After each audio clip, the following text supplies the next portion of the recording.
You ever go to hockey games in Canada? You ever go to NHL games or amateur games or what? I've been to one, been to Oilers game.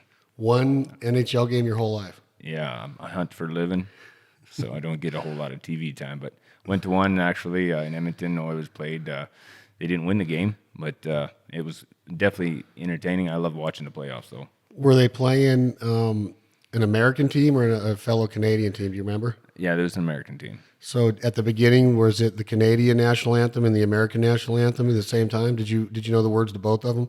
Yeah, I probably know the words of both of them, and it was that order. Did you really? Yeah. You really can sing them both, huh? At least the main line, anyway. Really? So do you know the first line of the American national anthem? Oh man! Oh, Say, can you see? there you go. Yeah. Look at you. Here it goes.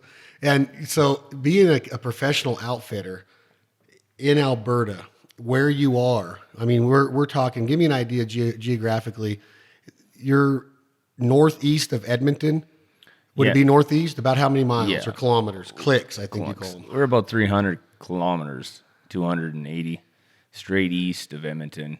So we're right on the Saskatchewan-Alberta border, right where the boreal forest meets the farmland. So it's geologically just prime habitat for wildlife, and in every aspect, whether it be the waterfowl, the first crops they see right out of the tundra, or the big bush bucks that get to see the first alfalfa fields they ever see. So, and yeah. So you say that about the geographical makeup of that area. And when we drove into it, I was kind of used to it because I've spent quite a bit of time just across the border in Saskatchewan in the area of Paradise Hill with Grant Kuipers and the boys up there at Buck Paradise North, Buck Paradise South. It's kind of the same layout of the country, but it does not look ducky. It doesn't look goosey. When you get a little bit south of there and you get towards the river, the Saskatchewan River, and south of there towards the Battlefords and stuff, that it looks ducky. It gets duckier and goosier, but up there, I mean, it looks like wolf country, bear country, giant whitetail country. And you specialize in all of that, right? So before we go any further into the waterfowl, you have a key area to where you told me in the last 48 hours that pretty much within a 10-mile radius of your house where you and your family lives, your wife and your 3 daughters and your lodge, you can kill monster bear, monster whitetail, and monster wolves. Is that correct? Oh yeah, absolutely. It's all right there. You mentioned that the Ducky area and what it looks like. It's kind of interesting statement. We kind of set the bar in the waterfowl area. One of the first waterfowlers in that northern part, and so when most people think waterfowl, they're thinking that flat land, big wide, big grain fields, and so on and so forth. They're not used to seeing a 160-acre field surrounded in bush.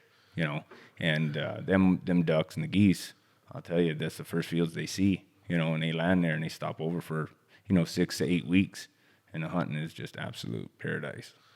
Right, I get that. You have, when the birds leave the tundra, their breeding grounds, and they start their southern, their migration, they call it. They come over that bush country, and it's just thick bush. They don't see much water.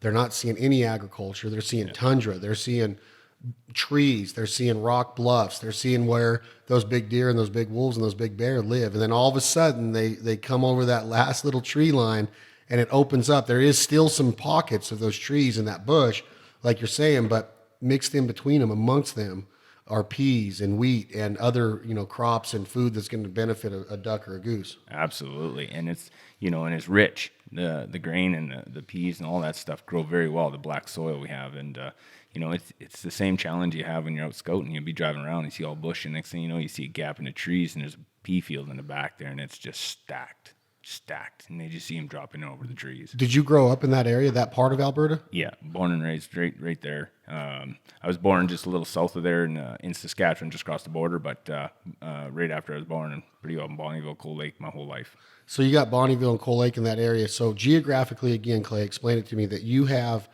fly into Edmonton and you get in a car and you drive straight east. There's no northward movement at all. It's straight east of Edmonton. Yeah, you betcha. You basically draw a straight line east, and you'll run right into Bonnyville, Alberta, if you will. So would Edmonton be considered central Alberta or northern Alberta? It's central. It's central Alberta. Edmonton itself, we're northeast central Alberta. There's a lot of land above us, and there's a lot of land below us. But the land above, like we just talked about, is that bush country. That's solid bush, actually, right from Cold Lake on all the way up to the tundra. She's just nothing but boil forest. So when you come from Saskatchewan when you're a kid and you're just hanging around the house, are you seeing the amount of ducks and geese in that area that you do now? Has it always been that way to where there's been prime agriculture, or has it changed in your 35 years of being alive? In my whole life being alive, chasing geese and growing up, and with dad hunting geese and so on and so forth, there's always been an abundance of waterfowl. I would say everything cycles a little touch here and there, but the ducks, it's always been Grandpa and all them always told stories about how they used to hunt ducks back then, and it was endless ducks. So you don't have the aspirations of chasing ducks and geese, ducks mainly. That's what I've been told is said a lot in Canada. Like, you guys live in the heartland, like the prime spot for waterfowl hunting, to the point to where thousands of American duck and goose hunters every year travel northward to begin their season. There is an early goose season in America. There's an early blue-winged teal season down here, mainly in the central or the Mississippi Flyway. But for the most part, a lot of Americans, with their anticipation and their readiness level, would begin the season at the top of the migratory route up in Canada, whether it was Alberta, Saskatchewan, Manitoba, Ontario. Somewhere in those four would be the main, with two, I think the main two would be Alberta and Saskatchewan for sure. But locals don't chase ducks up there. Some locals chase geese, not many, but I've never understood that. Is it just something like they're just like a nuisance where people are just like, they're flies to you? That's interesting, because that's a very true statement. It's just, I don't know, the locals don't seem to get interested. There's the odd guy for sure, but overall, there's not a lot of locals that get out there and say, what, hey, let's just go shoot some ducks today. They're more primarily if there's a good field of geese, and that's what they're looking for, right? But a duck, man, not too many people that are looking for the ducks. They like shooting those big long-winged greater Canada geese. But for the most part, they like shooting something with bone on the head, like a moose, oh yeah, or a mule deer, or a white-tailed deer, or a bear, right? Hey, listen, I know a bear doesn't have any horns on his head, but they're after the big game mainly. If you're a local, if there's a big game season there's no waterfowl hunting taking place unless by the outfitter. That's always amazed me. Everybody, Chad Belding again with another episode of This Life Ain't For Everybody podcast, talking to one of my buddies, Mr. Clay Charlton from north of the border, the province of Alberta, Canada. He owns Take 'Em Outfitters, like we've been talking about up there. I think it's a little bit northeast, but he's saying just east of Edmonton, Alberta. Take 'Em Outfitters. His lovely wife, Crystal, their 3 daughters, hosted us last year on an awesome 5-day experience up in what we called the Duck Bush Company or country, and it was just a great experience, great camaraderie. The friends that were up there from Louisiana, the Cajuns cooking gumbo and etouffee, and the jokes and the smiles and the camp life, that was awesome. But then the scouting and the anticipation of the amount of birds that we were seeing in the area, it blew our mind. The ducks building up in pea fields and wheat fields, the Canada geese, the greater Canada geese, and the opportunities that we had. I mean, it was no joke. It was considered kind of late for the Canadian waterfowl season. We were up there like October 9th through the 15th of 2017, and it was unbelievable shooting, and it was barn burner shooting in our opinion, but Clay says it's even better, which we've all seen it in Canada, how good it can be. But, from September until that time is strong too, right, Clay? Yeah, it's lights out in the months of September. You got all the local birds on top of the migrating geese, so she's a slam dunk in September. So October's great hunting as well. You get a lot of color in September or October as well, so it's enjoyable for everybody. I like to see the little green heads out there, more so than just the brown ducks, but it's just a great shoot. So take me through it though, and I learned a little bit about this on our visit up there last fall. You are working in the oil field through your 20s. You get married at a young age. You've been married, I think, 12 years now? 16 years. 16 years. So you get married when you're 22 years old about then. Yeah, exactly. You have a daughter. Your oldest daughter is what right 17. now? So you have a kid as soon as you're married. Yeah. Pretty much before. And so you're a young man raising a family, and you're working in the oil field, which takes time away from the family. Yeah.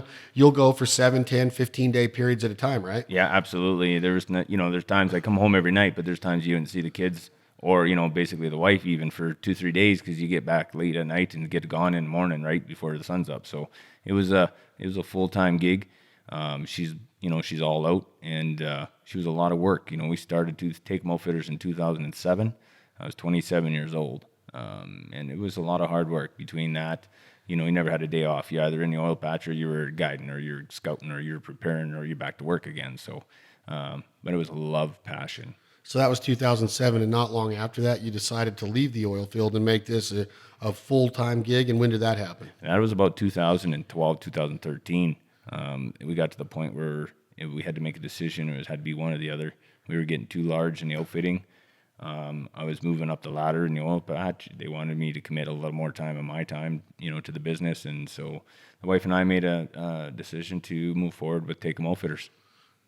And you haven't looked back since? Absolutely not. We love what we do. And it could have fell apart in the first week. It could have been a complete debacle to where now you're out of a job in the oil field. Chances are you might be able to get it back. Chances are you might not get it back. Yeah. Your family's relying on you. By this time, you have 3 daughters now, right? Yeah, teenage daughters. No, but by that time in 2000, when you're starting the Yeah, company, yeah. you have 3 daughters. Yeah. And so you're saying, hey, I'm going to go full time at this and become a destination outfitter that Yeah. can take care of anybody give me your main hunts that you offer. Our main hunts are waterfowl, ducks and geese, and then we got our whitetail and giant whitetails, black bears, some of the best bear hunting bar none in the world. And our wolf hunting is very hands-on. We don't run a lot of hunters, but we run quality hunts. It keeps our success rate up to that, 65 to 70% is what I like to maintain. And it's, every hunter that comes through the door is something that, they dream of every day, that before they get there, this is what we want to have in our trophy and so on and so forth, the quality hunt. And that's what we offer. Is there such thing as a spot and stock bear hunt in Canada? Absolutely. There's spot and stock. Further west, the one where the grizzlies, there's a little more grizzly, you're not allowed to bait, so it's primary all spot and stock. A little different type of hunting for sure. It's definitely heart pounding. Spot and stock, anything is always exhilarating. So it's just a different aspect of hunting. Where we got too much boreal forest. It's really tough to spot and stock. She's this thick bush. So that's really the reason why, and a lot of people look at a video or a TV televised hunt of a bear hunt, archery hunt. You're up in a little stand. You got a big barrel down, which you guys call your bait. You guys are consistently filling that bait. I want to know what's in that barrel in a minute, but you're sitting there and those bears are coming there because of that bait. Without that bait, without that ability, without that legal means of baiting and getting those bears to come there, and it's for whitetail too, right? No, we can't bait in what? But in Saskatchewan, you can. Correct. So in Alberta, you can't. But those bears are coming to that bait. Yes, absolutely. The chances of seeing a black bear in that part of Canada in that thick boreal forest, there's just odds are pretty low, right? Well, for example, I lived there my whole life. In a year, on a 12-month basis, to see whitetail consistently every day is just common. There's times you'll see 100 deer on a short drive. Now, compare that to the black bear. In a year, 12-month basis, you might see 1, maybe 2 black bear in a season as you're just moseying around doing your own thing, scouting, so on and so forth. They are super shy, and they stay in the timber.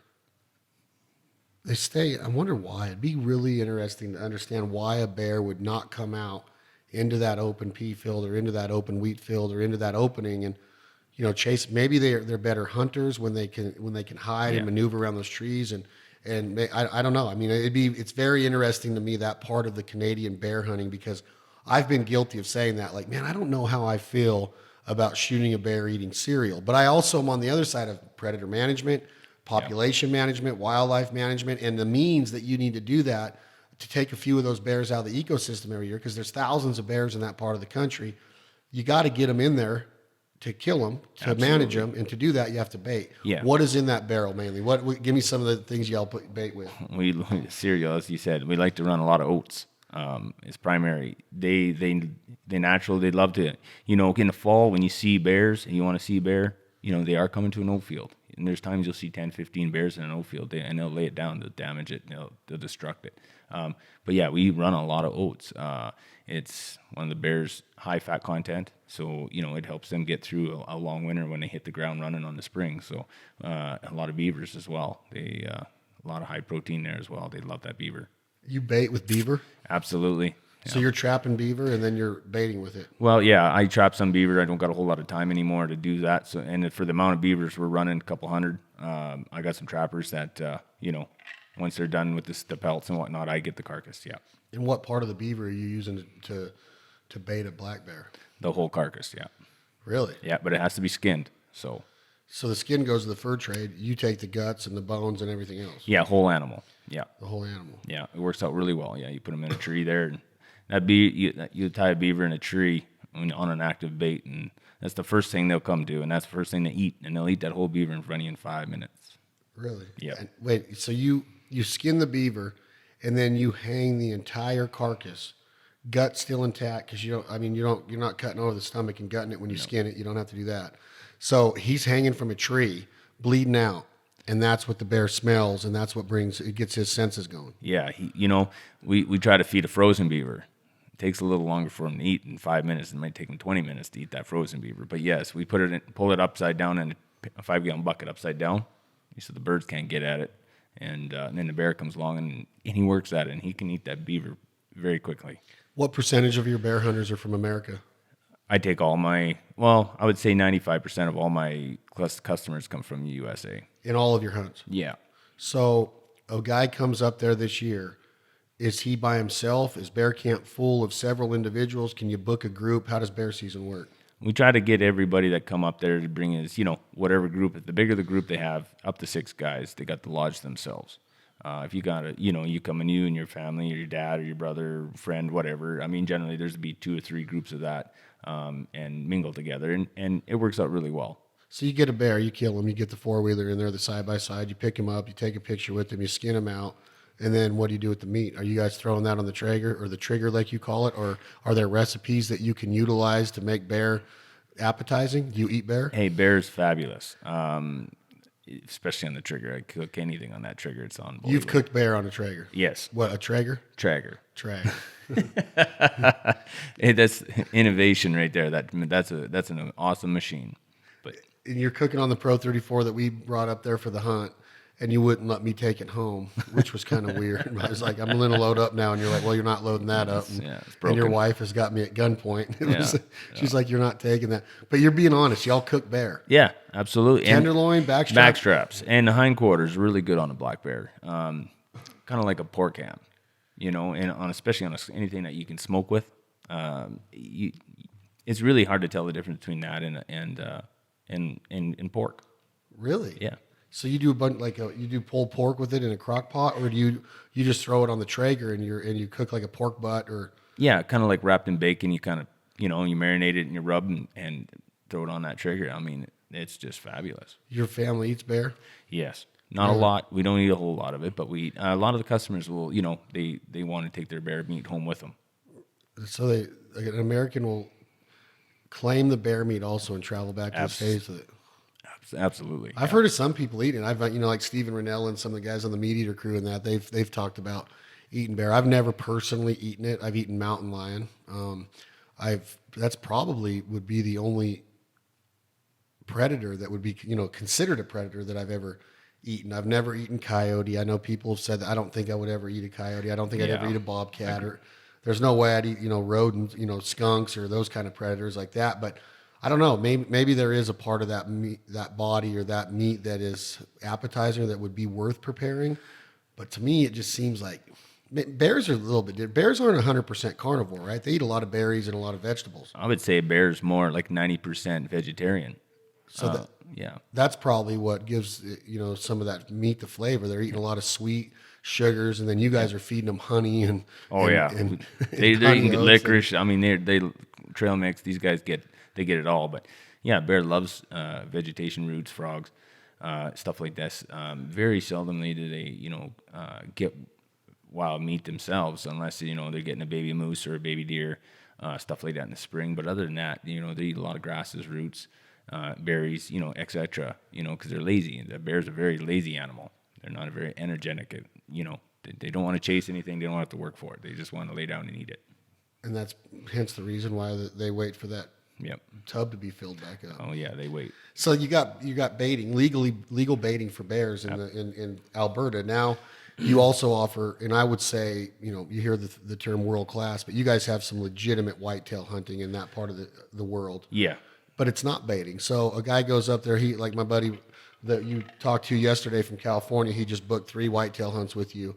What time of the year does that take place, and what's a normal, what's the experience like? If you put a tree stand up, are you scouting? Are you just hunting paths that the deer use, or are you just praying that you're in the right spot that day and sitting in a ground blind with a rifle? What happens on a whitetail hunt? Well, that's the benefit of being a full-time outfitter. We never stop scouting, whether it be, bears, whitetail, or waterfowl. Actually, the other day I just took a drive out looking at the crops for peas and the barley, see how it was all looking after a good rain. But so the whitetail, we run trail cameras, just about year round. We're shed hunting year round. And then by the time the fall season goes around, we got some good hard horn pictures of some good deer. We get out there with the stands, get them, set up in an area where we got a vulnerable exposure point for these deer in the bush country. And they're moving fast. They're in full rut. You're sitting there. If you're playing on your phone, playing video games, you're probably, your success rate's going to be a little lower than the guy that's, looking left, looking right, paying attention. But when the quality is there, we're killing 160 plus inch deer, average every week. It's a paradise. There's whitetail in there that I've scored that are in the 240s, 250s. That you've harvested? No, I've scored. Really? Yeah. The guys have brought to you to score. Yeah, local boys in the area. We score. I score one of the biggest horn shows in between Saskatchewan and Alberta. Actually, I think it is the biggest horn show in December for whitetail, mule deer, elk, and so on and so forth. And so the local guys bring these heads in there, and I get the pleasure to put my hands on them and put tape to them. And there's 240, 230 class deer that get shot on a yearly basis in between the two provinces that are just wild, free-range giants. So you're a certified scorer for the Boone and Crockett system, or what system is it in Canada? Is it still Boone and Crockett? It's Boone and Crockett. We don't score them Boone and Crockett at that show. They're not 60 days, old. It's December. Most of them, these are harvested in November. But we're getting them within the inch or two of what they'd officially score. For guys that just want to say, hey, what's my deer scored? This is kind of what he scored. There's a lot of guys that come in, their panel scored, we score them, and we're right on the button, of course. Been doing it, I think this is our 10th year. Yeah, because with Boone and Crockett, you go out and harvest an animal, and that animal's been, alive, obviously, and he's pumping blood from his organs and his heart through. That makes things grow. Yes. That makes bone grow. That makes hair grow. That's just like us. Yeah. Density, all of that. You kill it, the blood stops, the pumping stops, right? So now the legal ways of scoring that deer for a record book or being entered into the Boone and Crockett or the Pope and Young if you're an archery hunter, or down in America, a lot of the states have their state record books. Like Nevada has different point totals that you need to accumulate in mule deer or antelope or sheep or elk or whatever. So there's a 60-day drying period is what you're referring Correct. to. In that 60-day drying period with no blood going to that bone, it's going to have the tendency to shrink up a little bit. Absolutely. They do tend to shrink a bit, and that can vary between animal to, what it's stored in while it's waiting on a 60-day period and so on and so forth. So when you say stored in, is it legal to freeze it? I don't think you're allowed to technically keep it in a freezer for your 60-day period. I'm not 100% sure on that, but you're supposed to have it in a cool, dark, dry area, if you will, right? So you usually get it clean, the skull clean, so it's it's not sitting there smelling away or whatnot. But yeah, dark, cool, dry area would be just ideal. And we say bone, but there are animals in that scoring system, like the antelope, that their horns are more made up of a hair material. Yeah. So, but that's the same thing. It's going to dry out and stop growing and have the tendency to shrink a little bit. Yeah. So that's why the Boone and Crockett system puts that 60-day drying period, grace period, if you will, before they officially score it. Yeah. So there's a wet score and then a dry score. Yeah, green score. And a green score and a dry score. And then, just like you said, your antelope, that's actually a horn, right? So anything with a horn tends to shrink a little more than something with an antler. It's a different material. And it seems like it'll get a little better shrink on it. Really? Versus an antler, yeah. So an antelope is going to shrink more than a mule deer? Over time, absolutely. Over time. Yeah. So that one that we scored last night that you think is 75, 76, and I'm saying no more than 71. Yeah, it's absolutely. Shrunk. It's a 15-year-old head. Yeah, that's, 15, yeah. See, that antelope definitely shrunk, within an inch of what it would have actually scored out of his, dry stage. After 60 days, for sure.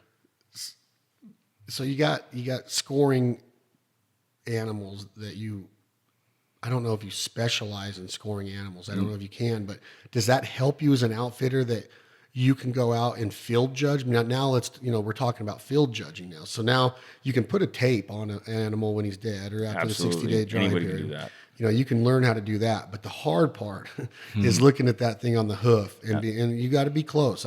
Some guys, say that you got to be within 80 yards of an antelope with good binoculars to really see the prongs and the cutters and the mass coming out of the head, which are the bases, Right. the length, to try to get a really good field judge score on that, because you don't want to kill an animal that you think scores 180 and then you walk up and go, oh, ground shrinkage, and he's only 155, which there's nothing wrong with that, a Absolutely. 155. But to be a good outfitter, to be a good big game hunter, to chase trophy animals, field judging is a big part of that. Do you specialize in field judging too? Are you pretty accurate with it? Yeah, field judging. I mean, it takes time. That takes time in the field of doing anything, right?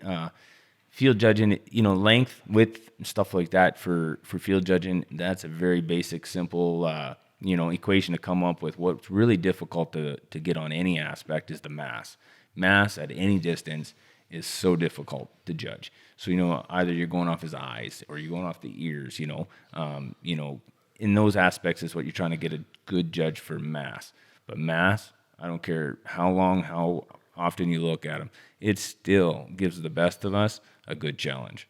So, and when you talk about mass, I want to make sure that everybody understands that through the scoring system, a lot of the people would think, well, do you just take the width and you add that to the length, and then, well, there's a process in different animals where whether it's a deer and you're taking all the tines, the G2 and the G1 and the G3, and on an antelope, you measure the overall length of the horn. Yes. You take that measurement and you divide that by 4. Then you start at the bottom of the base with one measurement, and then you take that number that you got when you divided the length by 4, and that's how many inches you move up for each of your mass measurements. Yes. Then you have a prong measurement, Yeah. and then you take that horn and then you add it to the other horn total. Correct. And that's where you get your 70 or your 71, or how you add on 7 or 8 inches, Absolutely. Yeah. the way you do it. That's right. Yeah. Yeah. It's a really interesting system. And every animal's a little different on how you score them, but on everything that's usually walking around that has a horn and an antler, it gets 4 circumferences for the mass. And mass is a big play, if you will, when you're looking at numbered game, when you're hunting something. So that mass can add up, whether it's 3 inches in a round and you got 4 of those, or if you got 5.5 inches of mass and you got 4 of those, the difference is subsistent. It's quite different. And can you, when you're an outfitter, what is your thought process like when you're in that part of the country and you have the ability to produce the heads and the inches that you're talking about? Because in America, you do have a chance to kill a 200-inch whitetail, and there's some that are killed every season. I'm not a whitetail hunter, but the deer that I've seen come out of Saskatchewan and Alberta, they're just a different species of whitetail, in my opinion. It might be because the genetics are better, because there's not as many taken out of the herd every year. You guys manage them better. I don't know what the reason is, but if a guy goes out and he's sitting on his own, do you tell him, hey, don't shoot a 150? Or what does a hunter do when he's out? Is he sitting with a guide the whole time? Not when you're deer hunting. Deer hunting, you're on your own. I try to instruct most hunters, if they're up here looking for, a trophy class animal, I try to make sure that they, they're looking for something, a 150 or larger. I would never tell anyone to pass up a 160. This is wild, free range whitetail. And the 160, I don't care where you are in the world. It's a big deer. And it is tough to judge them. I get a lot of hunters. I've had several hunters in the last few years call me up and say, buck down, right? Buck down, and get over there. And they haven't went over and found it, and they're all nervous, and they're like, man, I just, I almost let the deer go. I'm not sure if he's a 140, And as we walk over there and we approach the down buck, and in that 140 or 135 that they had thought the shot rolls into a 170, 175, and they stand back and they're lost. They're just like, the bodies on these deer were so big that these horns look small. And as they approached it and put their hands on it, they just turned 100 degrees in a direction, and they like couldn't believe what they just did, And they have the ability to shoot any deer that they want. It's free. Like you try to educate them a little bit, but if they shoot the first deer they see, there's no, in a lot of places in America on different leases and different outfitters, they try to manage the herd by saying, don't shoot a 2-year-old, don't shoot a 3-year-old, don't shoot a 130. Let that herd, if he's a coal buck or something that's bad for the genetic line on that different piece of land or that certain piece of land, whether it's a lease or you own it, they'll let you take out a cool buck if they think that that genetic is bad for the line, right? So are they allowed to shoot whatever they want when they pay that amount of money to come up and shoot a whitetail with take them? Well, as long as it is a buck and it's a white-tailed deer, if they got a white-tailed deer tag in their pocket, or a mule deer, it has to be the species that they have the tag for in their pocket. But yes, they're allowed to shoot any class of antler on that animal they desire. But most of them are really good. And I have 10, 15 heads, in the lodge that go from 130 to 160 alone that are European mounts that they can touch, put their hands on. And it gives them a good sense of idea of what they're looking for when they're out there hunting that deer. So they can get a size reference. I'm touching a 130. This is what they look like in Alberta versus what it looked like in Texas. Have you ever had a disappointment to where somebody pisses you off because they're up there and they spend that money, or it just seems like there's some pressure here because I'm starting to think like they're spending, $4,000, $5,000, $6,000, $7,000 to come kill a whitetail. They get in there, they get all juiced up. First day they shoot it, it's 140. Do they go, hey, that's not right? Does anybody ever lose it? Or most guys are they all understanding that, hey, this is it, and they're happy with what happens? Yeah, I've been doing it 12 years now. I've never come across that circumstances. There's been times where a guy's been like, holy, he looked a little bigger than I thought he was. And I'm happy with him, but we're coming back next year and we're going to try for his brother. But I've also had the other circumstances where they called and they thought he shot a 140 and you get up there and he's a 175, 180 inch deer. And, that's a moment that, you have to be there to experience it. So for the most part, Americans that are traveling to Canada have a pretty good sense of what expectations are, and they're just easy to deal with and a pleasure to deal with because, transitioning into my favorite part of what you do and the envy that I have for what you get to do, not a lot of envy because I get it on a different realm, but you get to meet a lot of cool cats that you've developed lifelong friendships with that were just paying customers initially. Absolutely. And now, I hear you all day long texting, and I don't hear you texting. Well, you do text a lot. You're on your phone nonstop. I see where your daughters get it from. But you're constantly talking to guys that were pretty much just paying customers at one time, right? Yeah, perfectly good stranger, just like you and myself. And over time, you build a relationship. They come up and they're a new customer, and next thing you know, they're leaving as a good friend, and then that relationship just only grows over time. Most of my customers are 100% repeat. So, most of my deer clientele have been with me since the day I started. My waterfowl customers, the ones I started with, they're still with me. The ones the second year I was in the business, they're still with me. And black bear is a little more revolving door just because a black bear, once you shoot 2 to 3 of them, they're pretty well just a bear. Another bear is another bear. But so you go through those a little differently. But the waterfowl and the whitetail, those guys there are very loyal, good people. And that's why we're down here today and joining your company.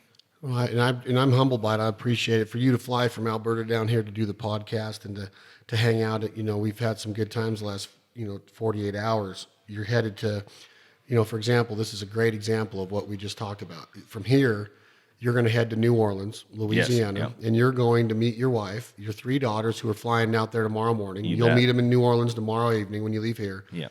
And take me from there. You're going to meet some clients that were at one time paying clients, but now they're dear family friends. And I want you to talk about some of these Cajuns, and I want you to talk about a couple things, because Cajuns are known for 2 things, in my opinion, the ones that I know. Their outlook on life and how they're always optimistic and just ready to drink a cold beer, eat a crawfish, and have fun, and their ability to cook. Oh, I mean, there's nothing better than being friends with a true Cajun that understands. I tell you. You know what I'm saying? Oh, it's hard to really tell people that, but in camp with you, a lot of your clientele comes from Louisiana. That Absolutely. Cajun country. So take me through New Orleans. You're going from here to New Orleans, and you're going to meet some guys that were originally paying customers, but now are friends like we are. Yeah, absolutely. We're going to fly down to New Orleans, and from New Orleans, we're going to drive over to Lafayette, and we're going to go and meet Jay and Maureen Smith. Jay's been with me for, I don't know, probably 9 years. he is an individual that just truly loves whitetail hunting. He's an inspiration, actually, when you sit there and listen to him tell you how he loves the deer hunt and his stories, and and he came up with waterfowl customers as well. So we're gonna stay with those guys there for a few days and enjoy their company. And of course, he is a man that loves to cook, and he can cook meat. That guy can cook anything on a barbecue. Trigger needs to meet this guy. But didn't you say that that after he had left Alberta, he went and got one? Oh yeah. That was Buddy. Buddy went and got one right after he left Alberta bird camp. Actually, you were up with Buddy in camp that last year that week, and he went and bought a trigger, and we went down there this spring in April for a Wounded Warrior donation that we give for a 2-man waterfowl hunt, and we went over for cocktails at his and his wife's place there, and he had to show me his new trigger he just bought after a week in camp with the Fowl Life and Take 'em Outfitters. He had to have one, so he got one with the stereo, the whole Bluetooth, the meal deal. It was a great night. The meal deal, yeah. But that's Buddy. But the guy that you're staying with, Jay, is it Jay? Yeah, Jay. And was he in camp with us too? He wasn't with them. No, he wasn't with us. Lindley and Andrew Holloman were with us that time, and as we were only staying a couple days with Jay, and then we drive back to New Orleans to the French Quarter. Where we're going to meet up with Lindley and Andrew, his father, James, and Kelly Holloman. And they've been customers of mine probably for 10 years. And we're going to enjoy about 4 days with them and their whole family. They're going to have a big thing there in the French Quarter. We did take my daughters and show them to some of their family as well. So it's going to be a very interesting week. We're very excited. And then from that point, we're going to the Gulf with Big Mike Musso. We're going to do some fishing. So are you going, 10 days? 10 days. God, to live your life. We're going to get sunburned. So Lindley when I walked into camp last year, we get out of the truck and I was like, oh, darn, what's that smell? And it was gumbo. And I'm talking like a really, really legit, authentic roux. And he was browning and smoking the duck and goose legs. You were using the entire duck. They used the breast meat. They used the neck meat. They used the legs. They cut the legs off, and then they were using some of the wing meat, which is a tiny bit. But the legs were in the pot of roux after they took them off the Traeger. They were browning them and smoking them on the Traeger to start them. And then they put them in that roux and would just slow cook it with the sausages. It's a half a day deal. We limit out early in the morning, which is nice about being up with us. Take 'em Outfitters. 9 o'clock, you're back. You're drinking a cold one, planning supper the evening because you already limited out on your ducks and your geese. And Lindley Holloman, those Holloman boys also cook. And I'll tell you what, when it comes to gumbo, if Lindley says he's cooking gumbo, I'll tell you what, you don't eat nothing the rest of the day. You just drink some cold beer and wait for supper, because I'll tell you what. And they had it all. It was like, I look in the freezer, and what they brought you from Louisiana is all of my favorite foods, from alligator to shrimp to crawfish to speckled trout to redfish. And I'm like, man, dude, like these guys bring it up here. And that just shows you that all year those guys are all successful men. They all have great jobs. They all have great careers and livelihoods and families in Louisiana. A lot of the socialization that occurs down in that part of our country is around food. Oh, it's a lot of the things, at camp, a lot of the socialization occurs around food, around the dinner table, around the campfire, around the barbecue, around the Traeger. And these guys are consistently doing this throughout the year, whether it's summer, fall, spring, winter, whatever, in Louisiana. And then they make that trek north to all the way. Some of these guys are driving from southern Louisiana 48 hours down on the Gulf Coast all the way up to northern Alberta to Take 'em Outfitters. And when they get there, they have coolers full of the best meats in the world for you and your family. And they cook it. And I tell you what, you don't get any better people in the world. And these guys are as humble as anyone on this planet. And they'll sit there and they'll make you a 5-star meal in your lodge for you on their trip. I mean, how awesome is that? I mean, they're up there to relax and have a cold beer, like you're saying, and they've worked hard all year. They're spending good money to be with you. Absolutely. I want to make it clear that you're not giving these guys these hunts for free. No, they're paying customers. And they wouldn't want it. That's right. And they wouldn't want it. They're good friends that support your business and your family's livelihood. And then to top it all off to boot, they get there, and then they slave over the oven all day to pretty much to where you and Crystal just kick your feet up and go, hey, thank you. I'm telling you, there's always that business, the professional line. And then we have our personal line as well, like our friendship. And there's a friendship there amongst us that it's just, they become family. You know, everybody's on a first name. Their cousins are first name basis. Their friends or neighbors. Yeah, and it's been years with us. They could go anywhere in the world, and they choose to come up. Actually, Big Mikey Musso was my first customer I ever had. He made who we are today. We got between Big Mike, James Holloman, and Jay Smith. They probably brought 70 customers through my door that are been 10-year customers. You know, every year they return, all of them. Just amazing, you know. And that was one of those deals to where within 5 minutes we knew camp was going to be comfortable. Because you think about it, like, and you tell me if I'm wrong, I want to get back to the deer hunting part of this, is that if we show up in camp and it's a bunch of deer hunters, and I don't know how it is at Canadian deer camp, but in America, I talked to Randy Birdsong about this a couple days ago, deer hunters in America are not like duck hunters at camp. They want to be in bed early. They got to be doing their laundry. They got to be, you know, the oxygenation of, you know, keeping the scent off it, their scent control. Duck hunters are the complete opposite, to where it's all about the socializing. It's all about the cold beer. It's all about the campfires and the jokes and the staying up late. Absolutely. You don't mix the two. No. You can't mix. Can you mix them in Canada? No. Luckily, you don't have to, because the seasons don't really intermingle there. That's right. We don't intermingle. But, I mean, if they did for some reason, yeah, it would be the deer hunters would be sleeping at the campfire while the duck hunters are pouring more drinks, you know?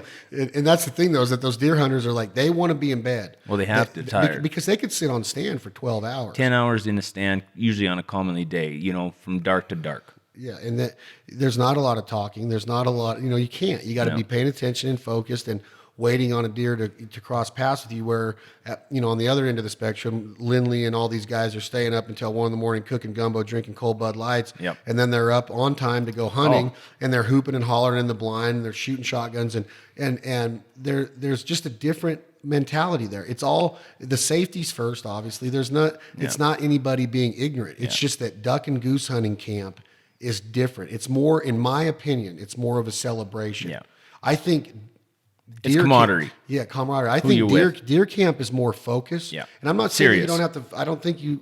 I'm not saying you don't have to focus to be a successful, Absolutely. Duck or goose hunter. But when I'm Lindley and I got 7 or 8 other Cajuns, and I know that I'm making the trek north 48 hours from New Orleans to Alberta to see Clay and Crystal take them, it's not like I'm going up there and I got to sit there. They know that they're not going to be by themselves all day for 10 hours. It's going to be camaraderie and joking and ribbing and talking smack in the blind. And then it's going to be around that fire, drinking a beer. Then it's going to be around that gumbo pot, cooking that roux, and men making everybody smile and high-fiving for that. It's a never-ending celebration, is my point. Absolutely. There's times you'd be sitting in that blind and you're rolling on the birds, and you're done by 7:30, 8 o'clock in the morning, and you're sitting there picking up decoys, and you look across the field, and here comes a pickup across the field, and here's the guide showing up, scout showing up, hot Tim Horton coffee and the donuts.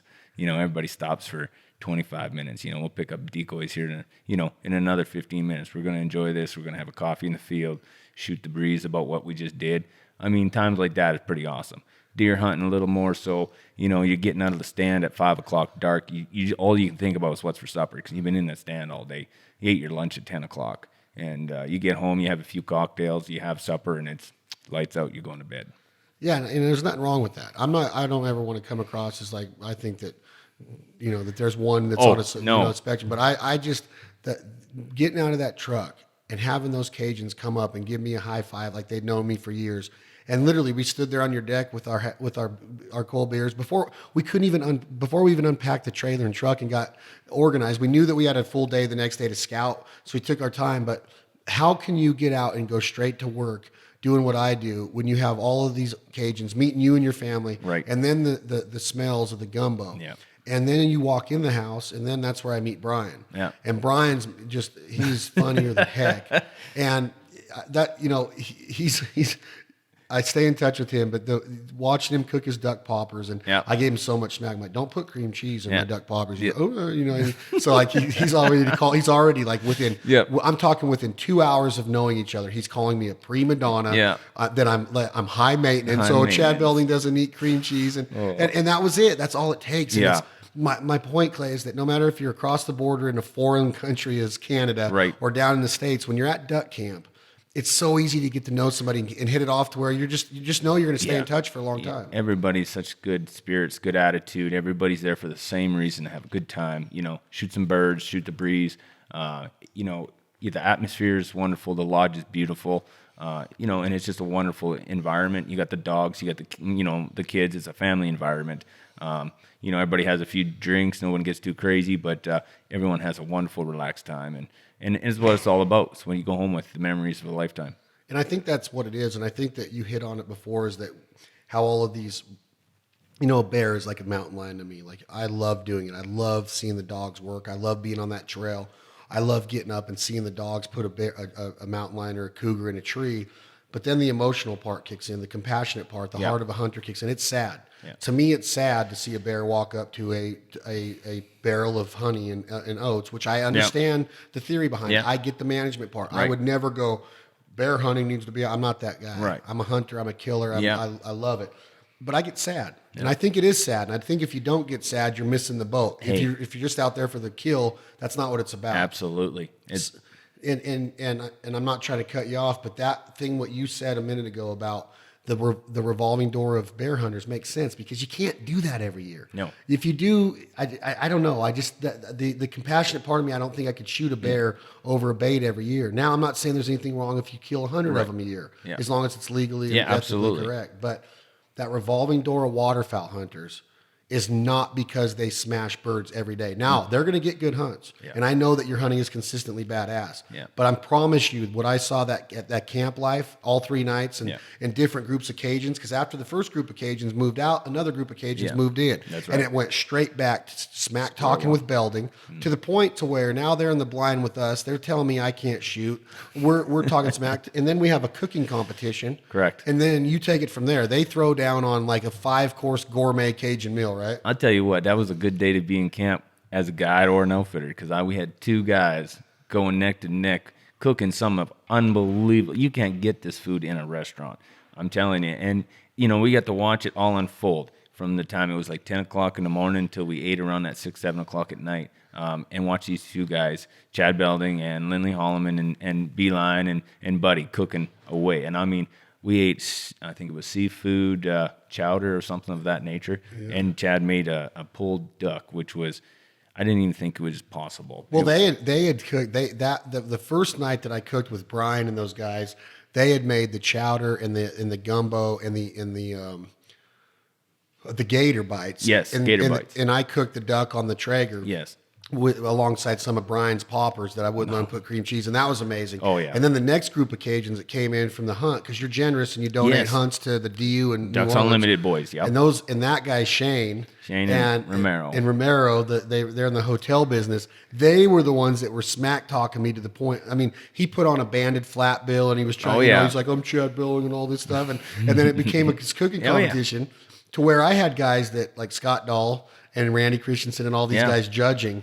And that meal that they prepared, because I went to the store with them, and when I saw their basket compared to my basket, I'm like, these dudes are crazy cooks. Like, they were going nuts. And that meal was fabulous. It was crawfish étouffée. That's what it was. Yes. It was red fish with a roux on top of it, with a shrimp gravy or something on top of it. And then it was crawfish étouffée. And then they made a it was linguine or something. That pasta. And then he goes, and then Belding's got his boiled duck. I did a pulled goose recipe where I smoked them on the Traeger for a little bit, and then I put them into a crock pot and did this thing that my buddy in Michigan, Joe Robinson, taught me years ago on an onion bun with this pulled goose. All Canada goose killed that morning. Lit up. They got the finest meats from Louisiana, and here's Belding with some Canada goose or boiled duck, like they call it. Boiled duck. And hey, I'm telling you, you knocked it out of the park with that. Guys, like Scott Dahl and Randy, like, wow, dude, like, because Scott doesn't just,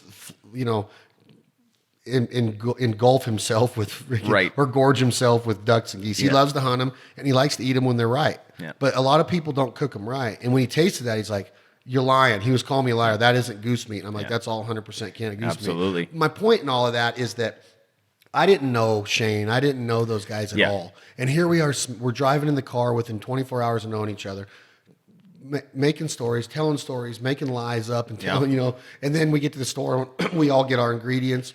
And we're just smack talking all day, cooking these recipes, drinking a cold beer. And I barely knew those guys. And now we're friends. They've invited me to Louisiana out on their boats, know. And the other one, that was, that I love was Lindley, and he is that guy that's successful in life. His Yeah. family's successful in life.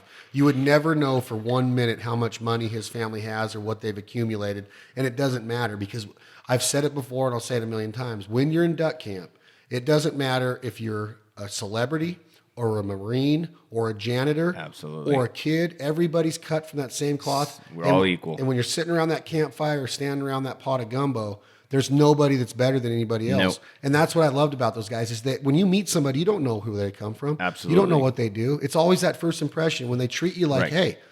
hey, what's going on? Hey, buddy, well, and we hit it off. Then you start to learn who they are. You're like, man, this is cool. That's These right. guys have a lot of status in Louisiana. They're doing big things, entrepreneurial wise and business wise, income wise, revenue wise, and you would never know for 1 second that they were the success stories that they truly are.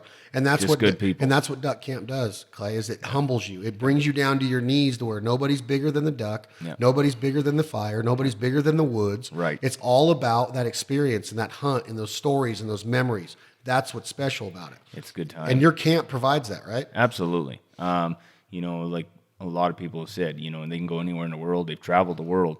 And what makes them come back every time, bird hunting is good in Alberta. Bird hunting is good in Saskatchewan. I mean, if you go anywhere in the right areas, it's lights out theoretically. But what brings people back every year to take them outfitters is more of the camaraderie, the atmosphere, and what we have as a whole as a relationship is why they come back, And of course, don't get me wrong, the hunting is world class, but yeah, it's what they're coming to is why they're coming back. Yeah, and I talked to J.P. Fisher, who works with Benella USA. He's a big part of their corporation there, and he's a good friend of mine, very important to our success here at the Foul Life and Bandit. And he came up and joined us on that hunt. And the first thing that he talked about was what I want to talk about is your family.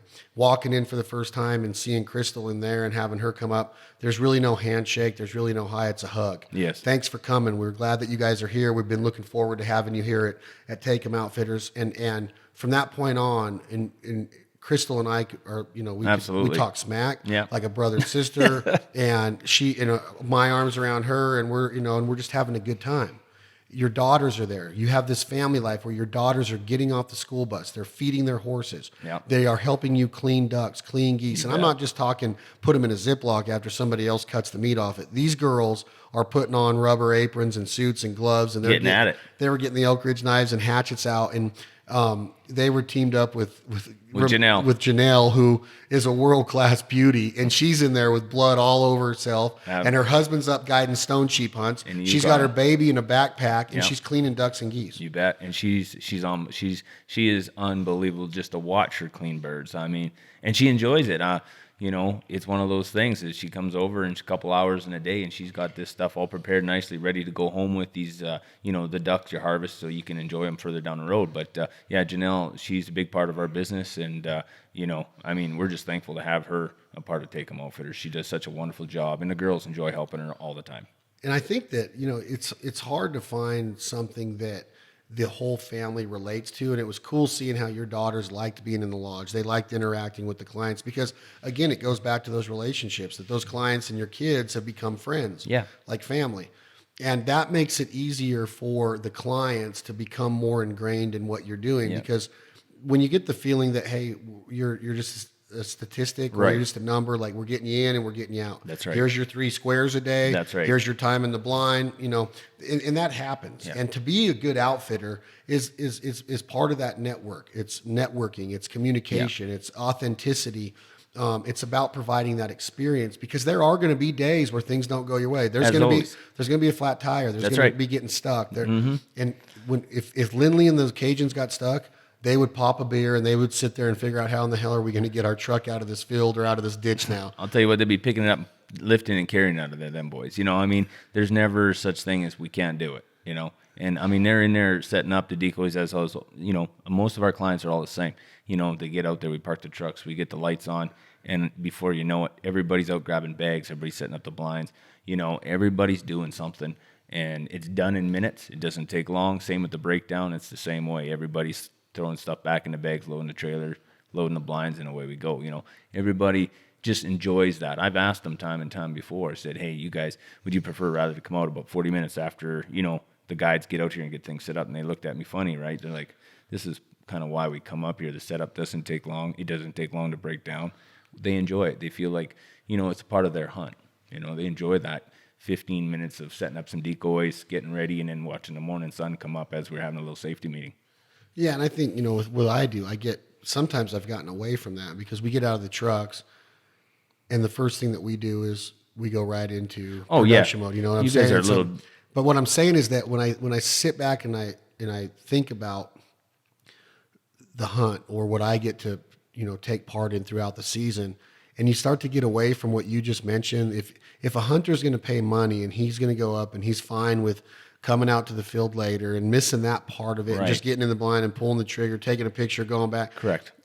That would be crazy to me to ever think that somebody would be happy with that. So my point is, Clay, is that I get out of the truck and the cameras are on and I'm doing this and I go over to you and, hey, tell me about the hide today. Right. While at the same time, the work's being done. The blinds are being concealed. The decoys are being put out.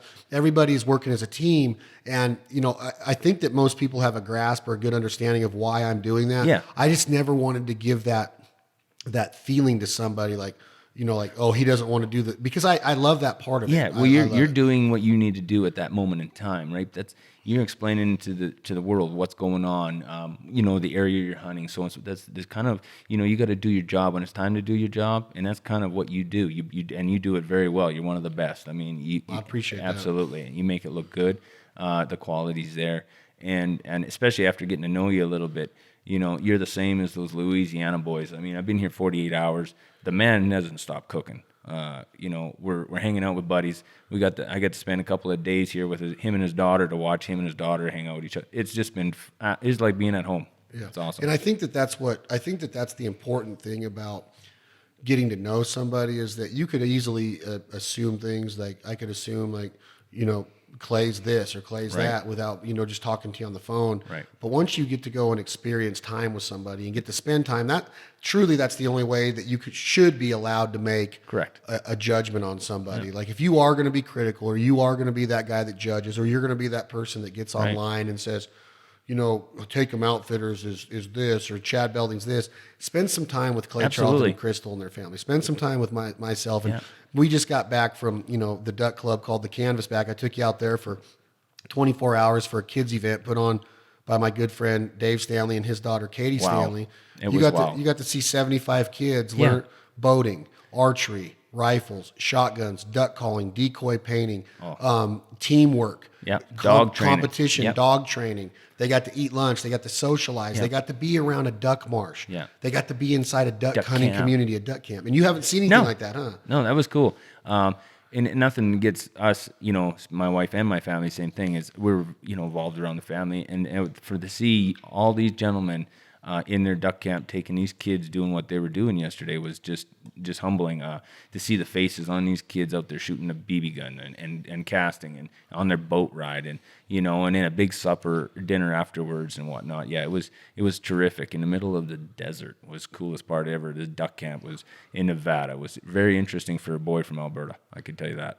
And I think that when you're in a position like you were, being the outsider, you were part of it in a heartbeat. Instantly. Right? Yeah. Oh, yeah. I had my chores right now. As soon as I got there, like, hey, what are we doing? And this is what we're doing. And we went. And it's a big team. And everybody, the same thing, the takedown, the breakdown, and the put up was well done. Everybody had a great time. And I would imagine this is something that you've guys done before, and it's going to carry on forward, I would imagine, for a few years yet. These kids, it's a great thing for these kids. Yeah, without people like Dave Stanley and Kirk Nesbitt and his father Les out there. Les, 77 years old. Correct. Yeah. It's 101 degrees. He's in awesome shape. Everybody from our show knows Les and what he does, but he's in that boat giving 8-year-olds to 15-year-olds tours of the marsh, showing them the blind, showing them how to hide, showing them how to access it through the canal system, and that gets me going. Without those individuals like Dave and Katie and Les and Kirk and Dan Morgan and everybody that was part of that event, giving their time to get the next generation interested. Yeah. That was a hands-on approach and experience for those kids of saying, I like holding decoys. I like the sounds duck call makes. I like shooting bow and arrows. And it gets them, out of 70 kids, if it sparked 3 or 4, we did our job. That's right. Absolutely. You imagine with some of them little boys and girls, Not all of them all have that opportunity every day just to get in that truck and go with dad to a duck blind or duck pond or so on and so forth. And you guys give an opportunity for these individuals to actually get to see what it's like. And, I remember what it was like being a little boy waiting for that, opening day of bird season. I mean, wake up call was 5:30 in the morning and I was up at 2:00 and I wasn't going back to bed. I was ready, boots on, let's go, waiting for that moment to walk out the door. And that's kind of what you guys kind of get to do with these kids. They get to see that, they get to feel it, they get to be in the atmosphere, they get to be a part of it for at least, if not one time, that day of the year, right? And to see those kids to have that moment, yeah, I mean, you could see the smiles on their faces. They couldn't wipe them off. They totally loved it. And I think that when you are growing up in a place like your kids are growing up, which isn't like where my daughter's growing up, we have access to civilization right out our door. You guys got to drive at least a half hour. Yeah, half an hour to go to a town. bigger city. You're 3 hours away. When your daughters wake up, they're feeding horses. They're involved in the 4-H up in Canada. They're raising animals. They're learning their responsibility. In an event like we just experienced at the Canvasback Club, we have the 4-H that we work with down here. Right. We work with several kids organizations. That lifestyle is what I feel we need to get back to. I think that teaching kids how, I know that they're going to be on their phones. I know they're going to be on their iPads. I get that. I understand technology. That's right. We're all guilty of it. We can't expect our kids not to partake in today's world. But if we can get them to spend a couple hours a day learning how to take care of a horse, learning how to set up a decoy rig, learning how to run a boat, learning boat safety, learning hunting safety and ethics and morals and all that, I feel that that's what our communities need to get back to down here in the States. And when I'm all do. Yeah, and up there seeing the responsibility that your daughters feel towards your business. They know they have chores. They know that they got to put in some of the effort because the payout's going to be, hey, mommy and dad, you're going to award you with a trip to New Orleans, a trip to Florida. We're going fishing. We're going on vacation. Here's some new clothes. That's right. And that's what we're trying to teach those kids out there is that I'm not going to be the guy that's like, you're never going to be on your phone because I would have to get off mine then. That's correct. That's right. Absolutely. And I think that you get that grasp of that event at the Canvasback of if more people that are antis, if more people that would that hate or so-called hate, quote unquote, hate the hunter, the lifestyle, what we do, you murderers, the animals that we're killing, if they would take the time to drive out to the Canvasback Club and see what these kids are experiencing, then they would understand that there's no better education in the world, right? There's no better conservation in the whole world than a hunter. Yeah. And we all look forward to saving to tomorrow for our next generation. That's what we do. It's not about going out and killing them all or harvesting them all or whatever. It's about enjoying our time with our son and our daughter or our father or our grandfather or our best friend or our wife.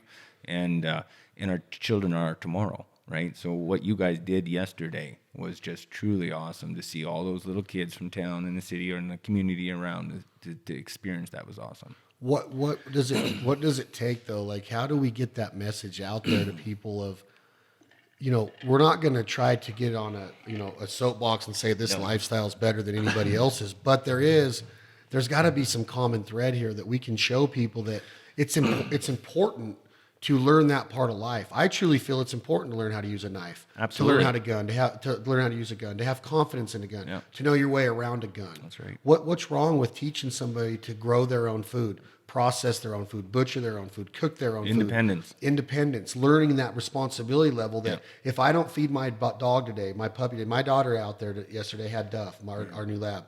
And she knows about feeding him and bathing him and making sure that he is taken care of nutritionally wise, his lodging and what he goes through and what it's going to take to make him into a good duck dog, a good pet with good obedience. She's learning that. So if we could do that and what your daughters are doing with their horses, and we can learn that, hey, living off the land, being a farmer, being a rancher, being an outfitter, being a hunter, being a provider, being a fisher, really, if you mix in some sports and some karate and some gymnastics and some movies and all that, there's no better lifestyle in my opinion. And I think that that's really what the last 24 hours showed us is that those kids were having a blast. Hey, man, you made some of them made their year. I mean, this is one of the events they get to do. They get to be a part of the big thing. We're in duck camp. We get to ride in a duck boat.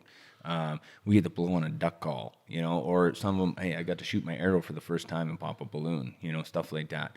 And that's how I'd love to see the future of all our sons and daughters get to feel that moment, to smell that fresh morning air, to be a part of something of that, like that nature, to see the ducks in the field, the pelicans flying over, and you're the reason why they're there, the conservation to hold that water still, to maintain it where it doesn't, get lost into development, agriculture, so on and so forth. You get to be a part of that.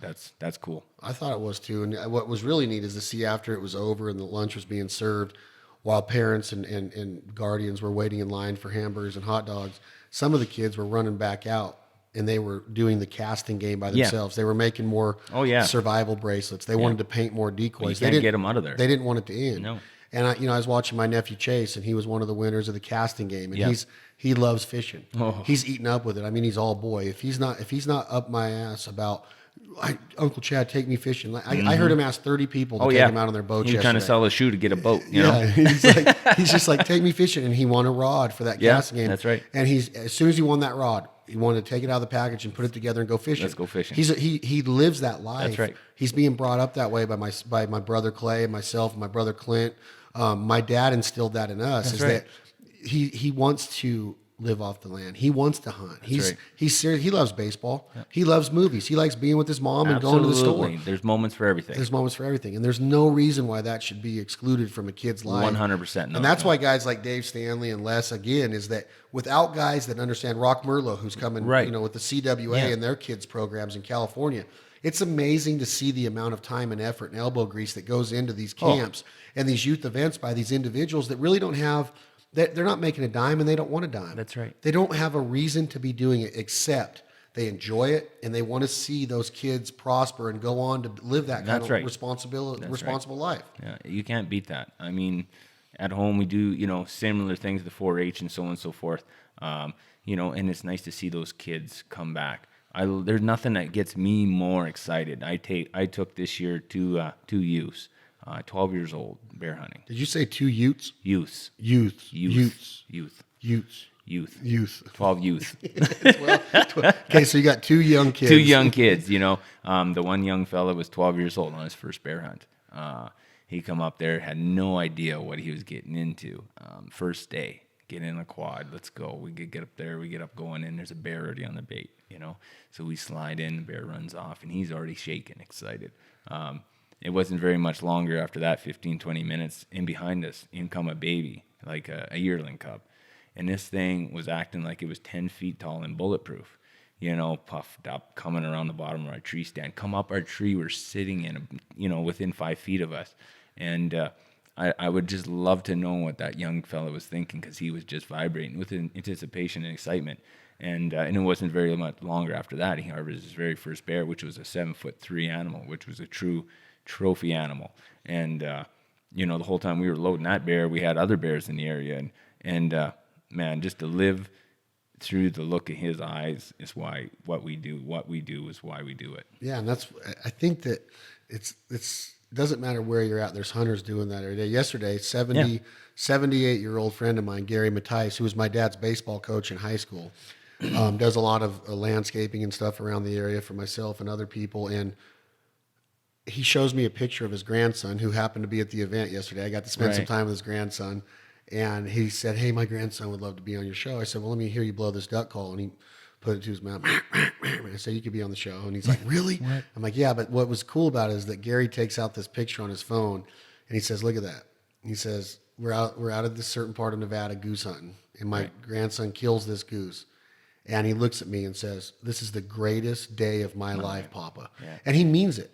And that kid is hooked. I talked to him yesterday, and he's 11, and he's like, "I cannot wait for October. Absolutely. I cannot wait to get in the boat with Grandpa. I can't wait to set up decoys." I love that part of it. And you tell him stories about first. I've seen my nephews, Chance and Caden, and now Chase. I watched Chance kill his first mule deer on national TV, his first coyote when he was 9. I saw Chase kill his first coyote on national TV when he was 6. He called it in and harvested it with a 22-250 Savage with a suppressor on. Son of a gun. 55 grain bullet at 87 yards, sitting in Uncle Alex Crosby, calls him Uncle Albie, sitting in between his legs, and Chase did the rest at 6 years old. You know, just the composure you have to keep of a charging Absolutely. coyote, okay? And it's teaching them discipline. Yeah. It's teaching them safety. It's teaching them focus. And Everything. there's so much that a hunter goes through that people don't get that part of it because they think, oh, we're just out there killing shit. Well, that couldn't be further from the truth. And, and to see a 6-year-old be hooked on it and to know what he's going to do for the next 30, 40, 50 years, and then he's going to raise his utes, and then those utes are going to raise their utes, and then you're going to have utes everywhere. That's what the goal is, right? Yeah, you bet. Did you just say utes? You said utes again. There's my cousin Vinny. Remember Joe Pesci and my cousin Vinny? 2 utes. Yeah. But it's easy to talk about it. Yes. And the last thing I'll say about this part of this conversation is it's easy to talk about it. It's easy to say that you want to get others involved in it. Right. It's easy to say that you want to award or allow I don't even know the word I'm looking for, but you want to take new people hunting or bring soldiers hunting and say thank you for giving back. It's easy to say, oh, I donate money, and that's awesome. But to truly put in the energy, like Dave Stanley or Rocky Merlo or Les Nesbitt or my brother Clay and my brother Clint are doing with their sons, to not just go through the motions, but to get out there and say, hey, here's what being a hunter and a gatherer is all about. Here's what conservation means. Here's what predator management means. Here's what harvesting and processing and butchering means. To me, there's no better way to live life. That's my opinion. But when I see your daughters feed a horse, ride a horse, be responsible for that horse, then kill a goose. She's in the blind with us. She's going to be on national TV in 2 weeks. You bet. She's going to be killing ducks and geese. She kills one all on her own, and you go nuts. And there's nothing more proud for daddy. No, sir. And then she goes home and cleans that bird. And then we're in the kitchen. Then we're in the kitchen with the Cajuns and Crystal eating them. Yeah. What is better in life? There's no. I wonder what the rich people are doing. That's right. Because I don't care how much money you make. If you're not experiencing things like that, then you're doing the wrong things with your money. And you're doing the wrong things with your family. That's truly my daughters. You know, I spent every first moment with all 3 of my daughters taking their first whitetail deer together, each one of them. It was amazing moments in time. My daughter shot her first black bear this year with a bow. She was 14 years old. That was a moment that's burnt into my heart, into my mind, my memory for the rest of my life. It was one of those moments when we got on the ground, the world stopped turning for that second. There was nothing you could hear, you could see, you could smell, except for the expression on her face. It was an amazing moment in life, and those are the things you take to you when you're old, 80 years old. When I remember back on a step, of the good things in life, those are the days that you can't replace. Yeah, and it's easy to say things like that, but to really get the gist out of it, your kid's first home run, your kid's first pedal on that bike, all of those experiences they're compounded when it's done in a area like that Canvasback Club. Well, those memories to me are so vital to know what my dad taught me, because now that my dad's gone, some of the biggest I don't remember my first home run with my dad. Right. I don't remember when I took my first bike ride. But I remember my first antelope. Yeah. I remember my first fish I caught with him. That's right. I remember the fishing derbies. I remember learning how to put a bobber on a line. I remember catfishing at nighttime with Cecil, a 93-year-old black man, and my dad. He was my dad's best friend. Right. He took over raising my dad when my dad's dad died. Right. So all of those memories that that are vivid in my head and cherish are the ones in the outdoors. Yeah. I get the bikes. I get the absolutely. sport. I love sports. I'm very competitive. I get all of that. I'm proud. I go and watch Chance play baseball and Caden swim and Chase play baseball, and whether they're successful or whether they fail that day, I always try to tell them one thing, and it's the same in hunting: learn from it. Yeah. Take something out of the field every day. If you strike out 4 times, don't take your offense out on the field. That's right. Take your glove out there and be a good defensive shortstop or center fielder. Don't let your team down just because you're struggling at the plate. Absolutely. In hunting, you might not. Thing. In hunting, you might not have the best day, but take something out of it. Did you make a friendship? Did you open a door? Did you teach a kid something? Yeah. Did you create a memory with your son or daughter? Right.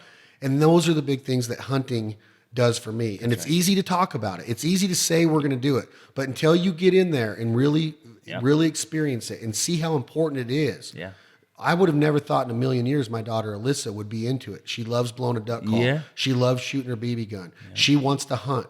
She doesn't want to be a professional hunter. She says, Daddy, I want to do other things. I said, like what? Well, maybe own a clothing store, maybe design clothing. Right. That's awesome. You To be got at that 7 right. years old and have the world in front of you and dreaming, but to know that you still want to go shoot a gun and be around Daddy and learn how to blow a duck call, and how proud she is when she sees the word banded or the foul life, that to me is that's cool. Special to me. Darn right. Now, I understand when I'm at gymnastics with her and I see her do her first balance beam or her first round off, I love it. But to me, it's not as important as her blowing that duck call and saying, Daddy, I want to do this with you. That's right. You know, because there's only so many gymnastic competitions I can watch. That's right. But there's endless amount of days I can spend at the Canvasback Duck Club, out on a deck with a cold beer, watching my daughter enjoy herself painting decoys and all that. It might sound selfish, but I truly think those are the most important memories are the ones in the outdoors. You got her outdoors, what we live for. So you think your daughters are on that same wavelength, right? They talking. You know, my daughter's going to college here next year.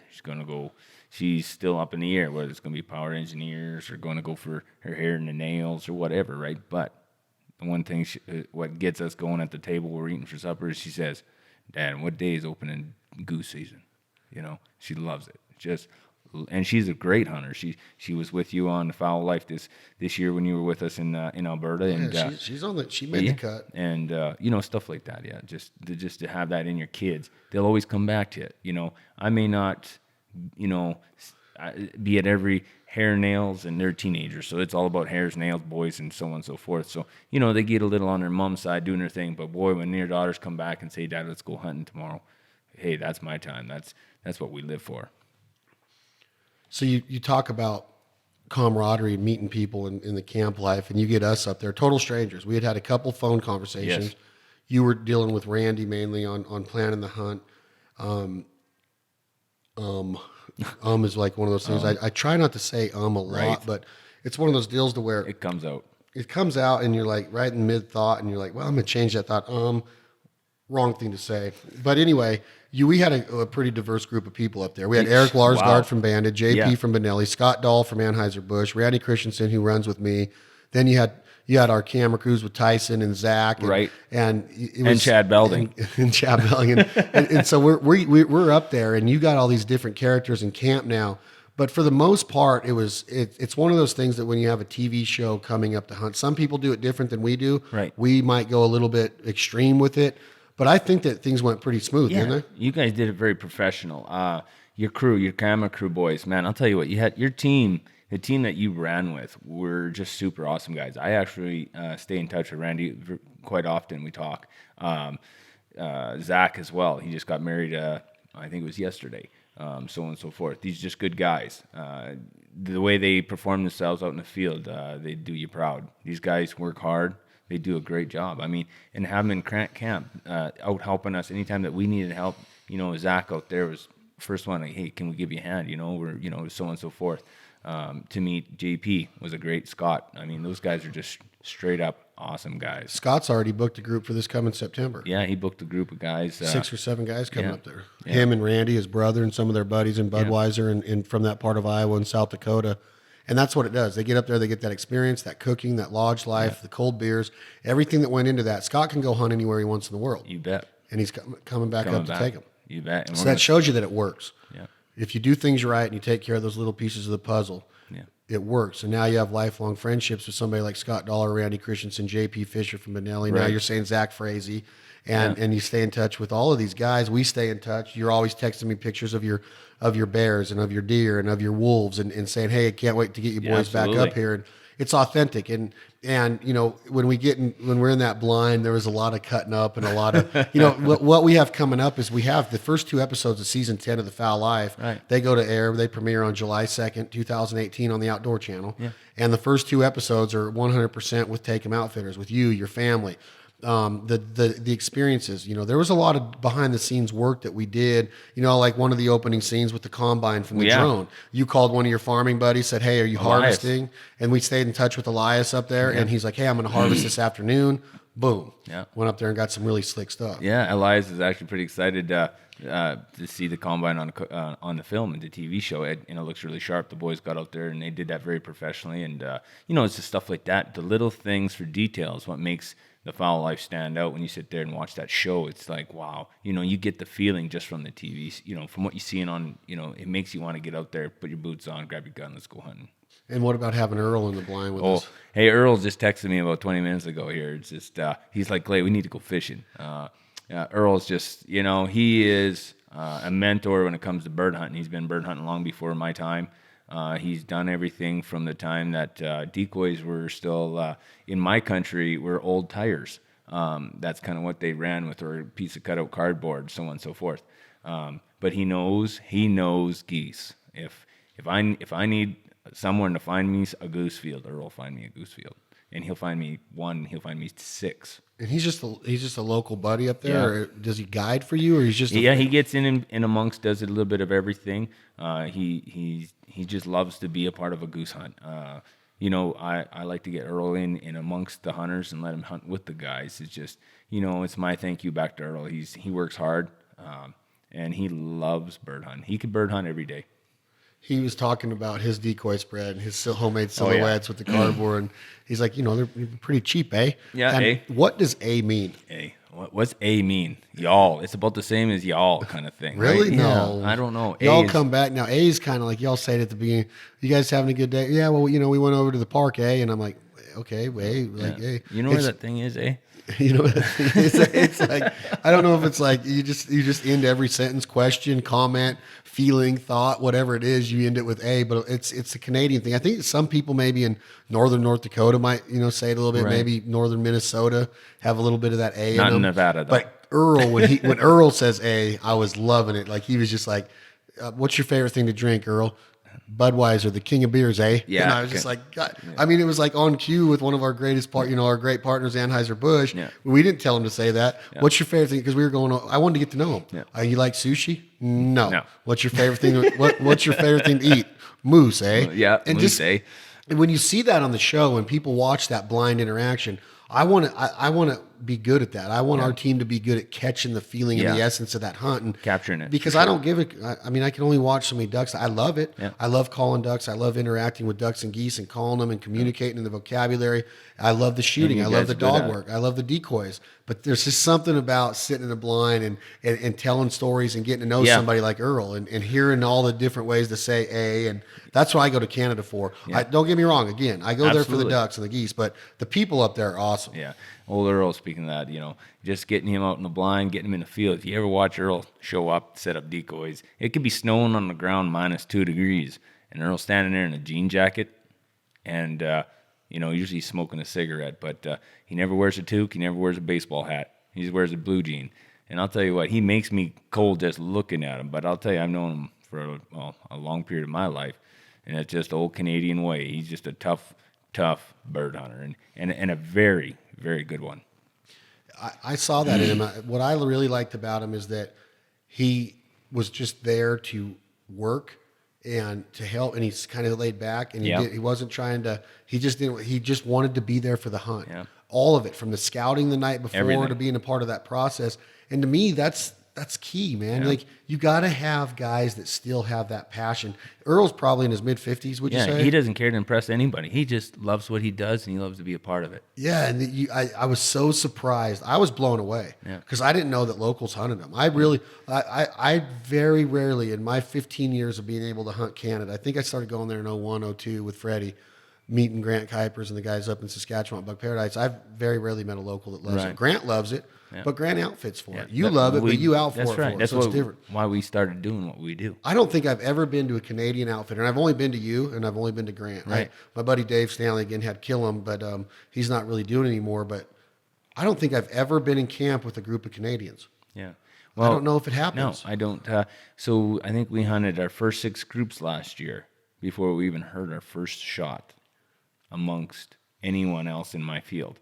And In your area. Yeah. And when I say that, I mean, we hunt a very wide area, a big area, and we hunt every day. Every day. Good days, bad days, sunshine, rain, we hunt every day. That just blows my mind. Yeah. And to see his excitement level for hunting. Oh, yeah. And to be able to catch that on the cameras. And a lot of people, that watch the show might think that we need to show more hunting. We need to show more killing. And I get those comments all the time. And I get it. When you're waiting for another episode of your favorite hunting show, whether it's Bone Collector or Jim Shockey, you probably do want to see the harvest. But I want to get people more ingrained on what's going on throughout the camp. It's nice to see. I think that if somebody sees Earl how excited a 55, 60-year-old man Yeah. can get about going Oh, out on a goose hunt. dude. Being from Canada, being a farmer, being a hard worker. He's a Renaissance guy that you say can fix a tire, fix a Absolutely. truck mechanically, go mend a fence, go do Yeah. whatever you need him to do. He's not chasing money. He's Nope. not chasing notoriety. He's chasing that feeling. He's chasing that hunt. He lives for it. He lives for it, and I loved him. And Yeah. that was some of my favorite part of those hunts is that blind interaction, your personality, your sense of humor. Like one of the things that stands out is when Randy Christensen comes walking back with that, look at guys, a black duck, and he's all excited. I got excited. I don't see a lot of black ducks. I've killed my fair share and been on my fair share of hunts we've harvested them, but Randy hadn't. And when he saw it, and you compliment that with the quills, the quill lake geese we were Right. killing up there, and you're like, what'd you call that? And Randy's like, a black duck. Why? What do you call it? And you're like, a mallard. And A mallard. And then you go, without skipping a beat, you go, if you would have called it a widgeon, I would have called it a widgeon too, or something like that. And, that's right. The things that people are going to see on there are exactly what we experienced at Take 'em, and we wanted to show. And again, it's a lot of work to get that. Absolutely. Keep the cameras rolling. We ask a lot out of our videographers. They're working nonstop, and they put in so much more than what they get out of it. And we try to reward them. But to get what Tyson and Zach were catching up there, The natural setting. the natural setting of the cooking and the smack talking and the That's ribbing. right. And I don't think I've ever been to a duck camp or been in the woods of Arkansas or in a blind in Oklahoma or Texas or California. Anywhere in the country, anywhere in Canada. I'm getting ready to go to Argentina next month. There's always going to be smack talking. Yeah. There's always going to be ribbing. There's always going to be that it's a constant. part of it, though. That's what guys do. That's It'd be locker room. boring That's the without locker it. room. It'd be boring. Yeah. And I love that part of it. And there's times to be serious. There's conversations Absolutely. and Yeah. business talks that go on. But I think that when people watch these first two episodes and they get a sense of, the first one's called Take 'em Dreaming. Take 'em Outfitters mixed with dreaming, because it's a dream for a lot of guys to experience what we experience. And when they watch it, I want to make sure that they understand that these weren't special fields being held for Chad Belding in the foul life. This is everyday occurrence for you. You work hard, you find the field, you put your hunters on them. Our hunts were probably a little bit more difficult per se, because I wouldn't call the shot. We could have been out of there a lot sooner if we were just hunting. Yeah, like Was I wearing you out? I'm telling you, it was.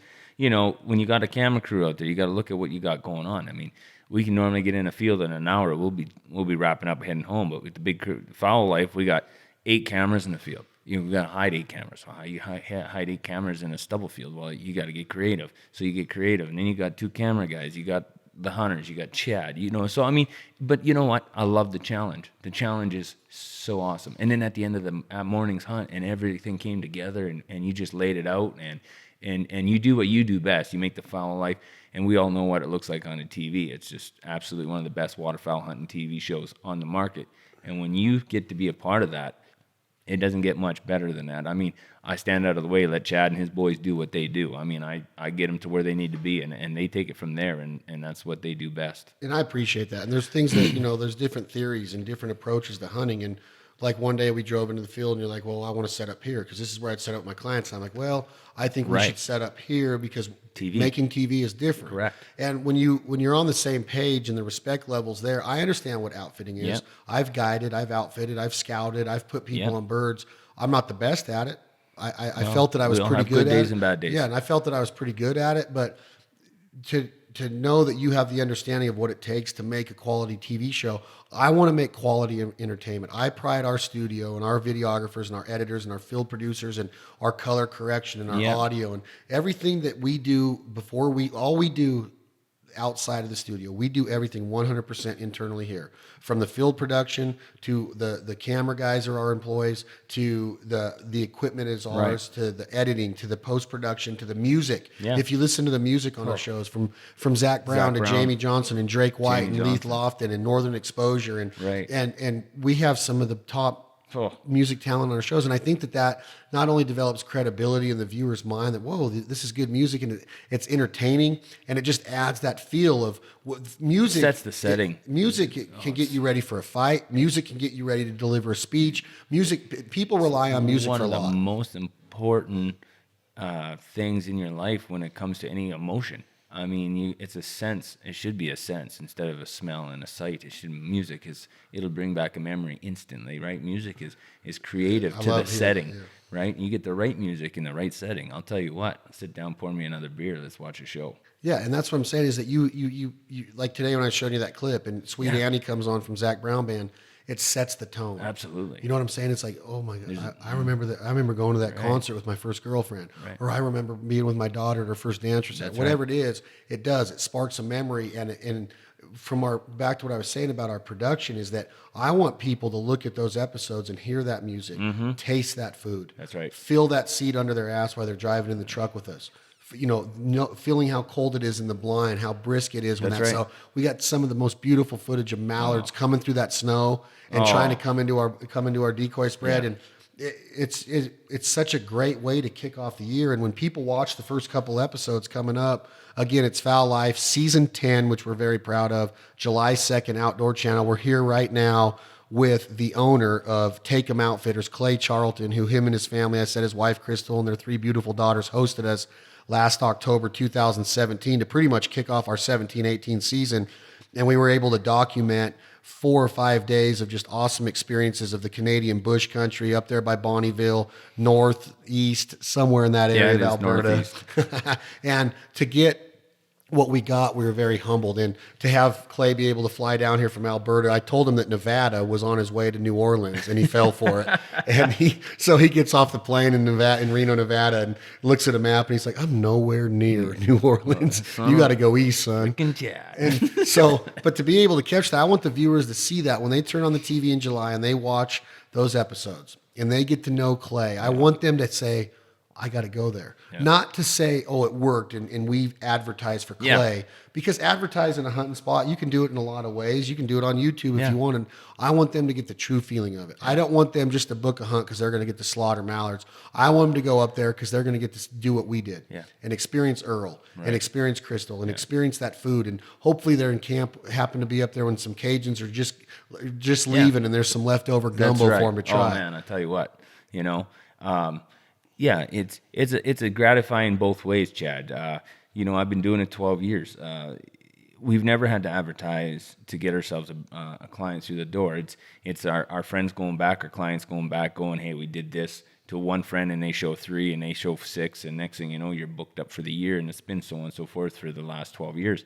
And then I got the opportunity to have Chad Foul Life in camp, and I've watched the Foul Life on TV. Now I'm going back several years ago. Yeah, Wild TV. Right? Never.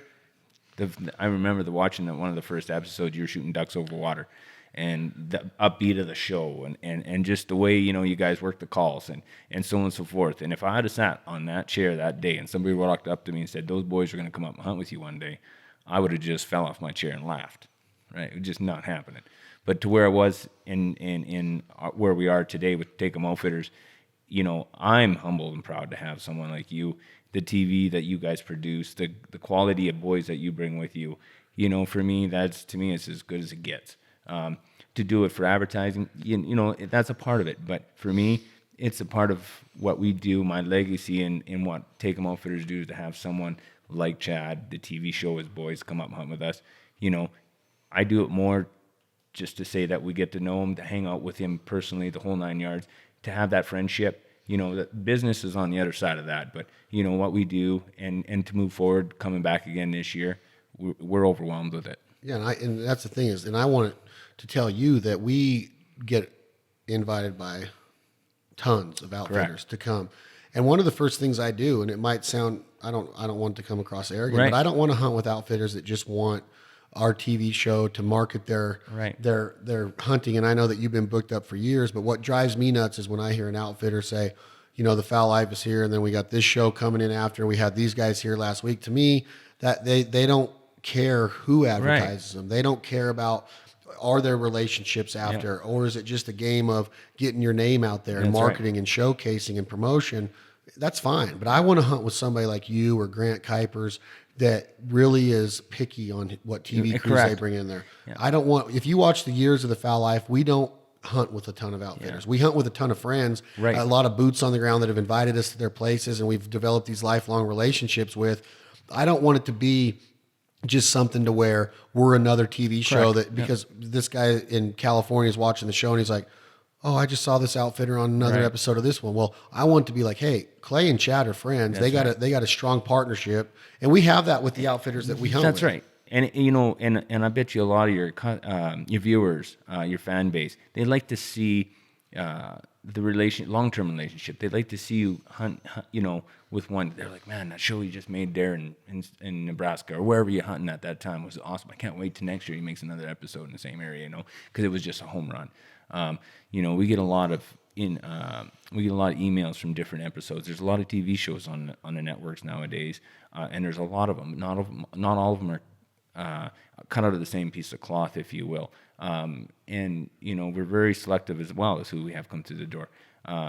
The Foul Life has been we've been a huge fan of the Foul Life since day one. I mean, we on our TV show, we sat down and watched it from our houses, you know, before I had the lodge, the whole 9 yards, before we had any kind of clientele.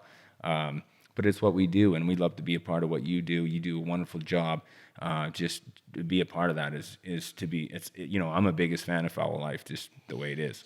And I think, you know, I truly appreciate the words and the compliments, and I think that I want, you know, again, I don't want to sound like we're the best, but we feel that we do things different, and we want to work with outfitters that see that and that appreciate that and that don't just settle for just anything. And they want to get that feel in the essence of their service or their business. And that's why I say no to a lot of them. I don't tell a lot of them that, but being transparent and honest is one of the main reasons I say no. Correct. Is because I've seen them on another, you know, one of our competitors or another show, which that's fine. Yeah. If you're an outfitter and a businessman and you're looking for promotion, that's fine. Yeah. But I want to get in bed and I want to build relationships with outfitters that care about what we do and that they're loyal to us. That's right. Because it's Long-term easy, loyal. long-term loyal. It's easy for you guys to just bring in. You're getting. You get calls from other shows. Yes, sir. I want to work with somebody that tells other shows no. If you wanted me to be frank and honest, I want them to understand that we are bringing the entire package of the entire platform of marketing to their and what we can do for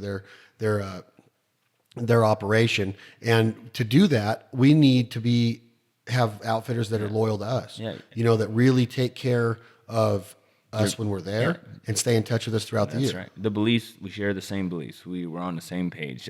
We're the end result, we're all looking for the same thing. You know, quality in your face. You see the colors of them birds. Well, you can do this all from the seat of your couch, you know, while she's snowing and blowing outside -40 in the middle of a winter day, or 300 degrees in the middle of Nevada. I mean, this is what we all wait for. Turn that TV on and watch that, and it makes you feel like you're in that blind because you know season's only so long, and you get to watch it right from your home in the middle of the off season is the coolest thing ever. Yeah, and the other thing about the TV part of it is that we are going on to our 121st, 122nd, 123rd episodes of the Foul Life, and I mean, when you see. We'll watch it tonight. I've been trying to hold off on you because I don't know if I want to show you the first 2 episodes in their entirety, but I think it'd be cool to sit around my brothers tonight and watch them.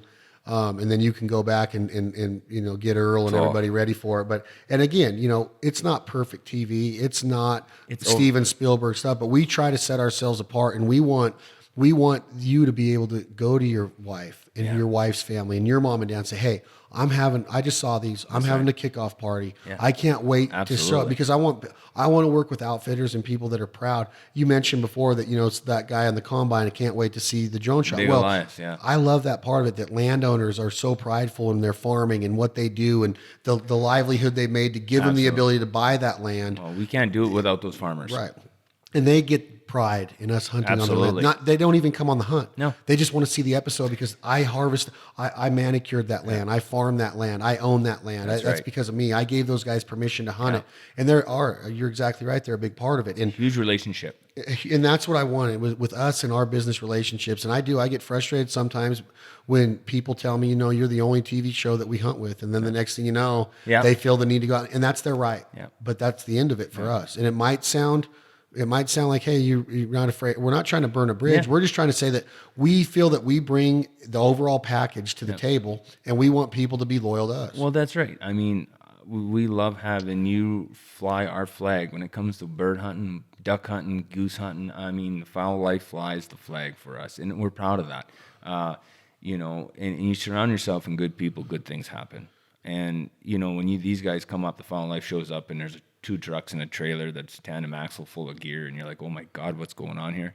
At the end of the day, at the end of the week, you're like, these guys are truly professional. They do what they do on a level that sets a bar, that stands out, and we're a part of it. And we couldn't be more grateful of it. And we want to come back. We are coming back. You've invited us. We've already got our dates. I'm excited because when I meet somebody like Crystal in the interactions that we had initially going into it, and they're just, hey, the paperwork's this, the licensing is this, the directions are this. And now, this year is going to be even better because that relationship matures. That's You right. got to come down and hang out with my friends and family and see what I do. Correct. I've got to know you better. Yeah. I can't wait to get around the Cajuns again. I want to go to Louisiana with you so bad tomorrow and fish. But that's what this lifestyle does. Yeah. 90% of my contacts in my phone are because of duck hunting. 90% of the conversations I have aren't always Absolutely. about hunting, but they're because of hunting. Something to do with it or from it. Or from it. And that common thread, that common bond, it humbles me, and I'm very humble. I am quiet sometimes. I am reserved sometimes. I've built a wall up that I tell people sometimes because I don't want people to ever get the impression that I want to be the limelight or I want to be the guy in the spotlight. I don't hate it. I'll shoulder it. I enjoy what I do. I'm grateful for it. I'm humbled by it. But without guys like you and your wife and your daughters and Janelle and Earl and JP coming up there and Randy and Scott and Tyson and Zach and Tom Ratchey, my brother Clay and Clinton, all of the pieces of this puzzle, I can name thousands of people that are involved in it, from Banded to Avery Sporting Dog to Greenhead Gear to all of the clothing and apparel that we make, and Christian and Eric and Rick and Chuck and Brandon and Todd and Joel. And I could just keep naming people and name dropping because you can't do any of it by yourself. No. And you don't take credit for what you do, and I don't want to take all the credit for what is going on within our organizations. But it takes a good team. It takes a good all team around. and sometimes you got to weed through them, and I've taken a lot of shit for he's doing this or he's doing things different, and that's fine. I'll shoulder it. I'm not afraid to shoulder it. It's people that want to hate on it. Just come to camp one time, or come and hang out and come do the podcast, or come experience a concert with us, or just come be friends with us and get to know us. That's going to be the deciding factor in whether or not you're going to have the means or the want or the desire to go and bang us up online or go do something that's negative towards us, or take them, or whatever it is. There's going to be haters, right? Haters going to hate. Well, you can't be good. You can't be great without having dislike. You see what I mean? I mean, you can't please everybody. It's just a part of the game, right? You're going to be good. You're going to be great. You're going to have people that just think a little opposite sometimes. And, there's always jealousy involved with everything. But, you just look the other way and you just keep on keeping on. And you know who you stand for. You know your morals. You know what you do. And you just move forward. And you surround yourself in good people. And good people make good things happen. And I agree with that. And I think that if you just stay focused and you keep your drive and you never close yourself off to an opportunity that you think is going to benefit. Now, again, I'm not afraid to say no to an opportunity that I don't think is going to be positive for everybody, or that I don't feel is going to be loyal to us. I want loyalty. And once that's established and you get to know somebody, the sky's the limit for friendships and family and vibes. And me and you have already talked about you guys coming down to Lake Tahoe. We've already talked about me bringing Alyssa up to take them and going horseback riding with your daughters and experiencing the Canadian bush and going fishing and catching a pike and catching a pickerel, which is a walleye. A walleye. But all of that is because we felt something in you. I'm telling you, you can ask Randy. I want the more that I talked to you on the phone, the more I got to know you, the more I got to see your operation. And then especially after going into year 2, it'll be consistent friendship. Absolutely. And there's trials and tribulations of any relationship. You got to work at them. You got to communicate. You got to nurture them. You got to mold them, right? It's a relationship, man. It's just like being, if you will, married or in a boyfriend-girlfriend relationship. There's communication, there's trust, there's loyalty, there's all kinds of stuff that built in there, and it works all around it. And always be honest. It's just the way it is. This is what we got to deal with today, right? So what are your expectations? What are my expectations? How are we going to make this show happen today? If it's snowing, if it's blowing, if it's raining, it just things aren't working right. The light's not right. One of the biggest challenges I remember about having the Foul Life with us last year, and it's something that I've been doing for 12 years. So and doing very well, but never once thought of. And it was a moment we were going to go on a duck hunt, and we had smashed the geese in the morning, and we were looking for some ducks. And Chad comes up and he says, "The lighting's wrong," right? And I'm like, "What do you mean the lighting is wrong?" He's like, "The light's not right." I'm like, "Okay, what are we going to do about that, right?" And it was one of those things. We said, okay, we can all come to a conclusion and agreement. We said, we're going to go set up, and if this cloud doesn't take off, we're not going to be able to do anything. We're going to have to hold off. And sure enough, the cloud messed off, and the boys lit it up. And I'll tell you what a show they put on. But it was one of those things that, as an outfitter, what we do and what we do well is something I never thought of as what a producer of a TV show does and does well. Is simple thing as that cloud hanging over top of us was causing a bit of an interference of what we were looking for that specific day. We had so many hunts that went well, but that day we were looking for a show that would put on some good light on a good duck, on a good color, and yeah, it just blew my mind. And I think that you hit it right on the head there, is that it would have been easy to say, we're going to hunt today. Yeah. We're going, no matter what, we're going to go kill them.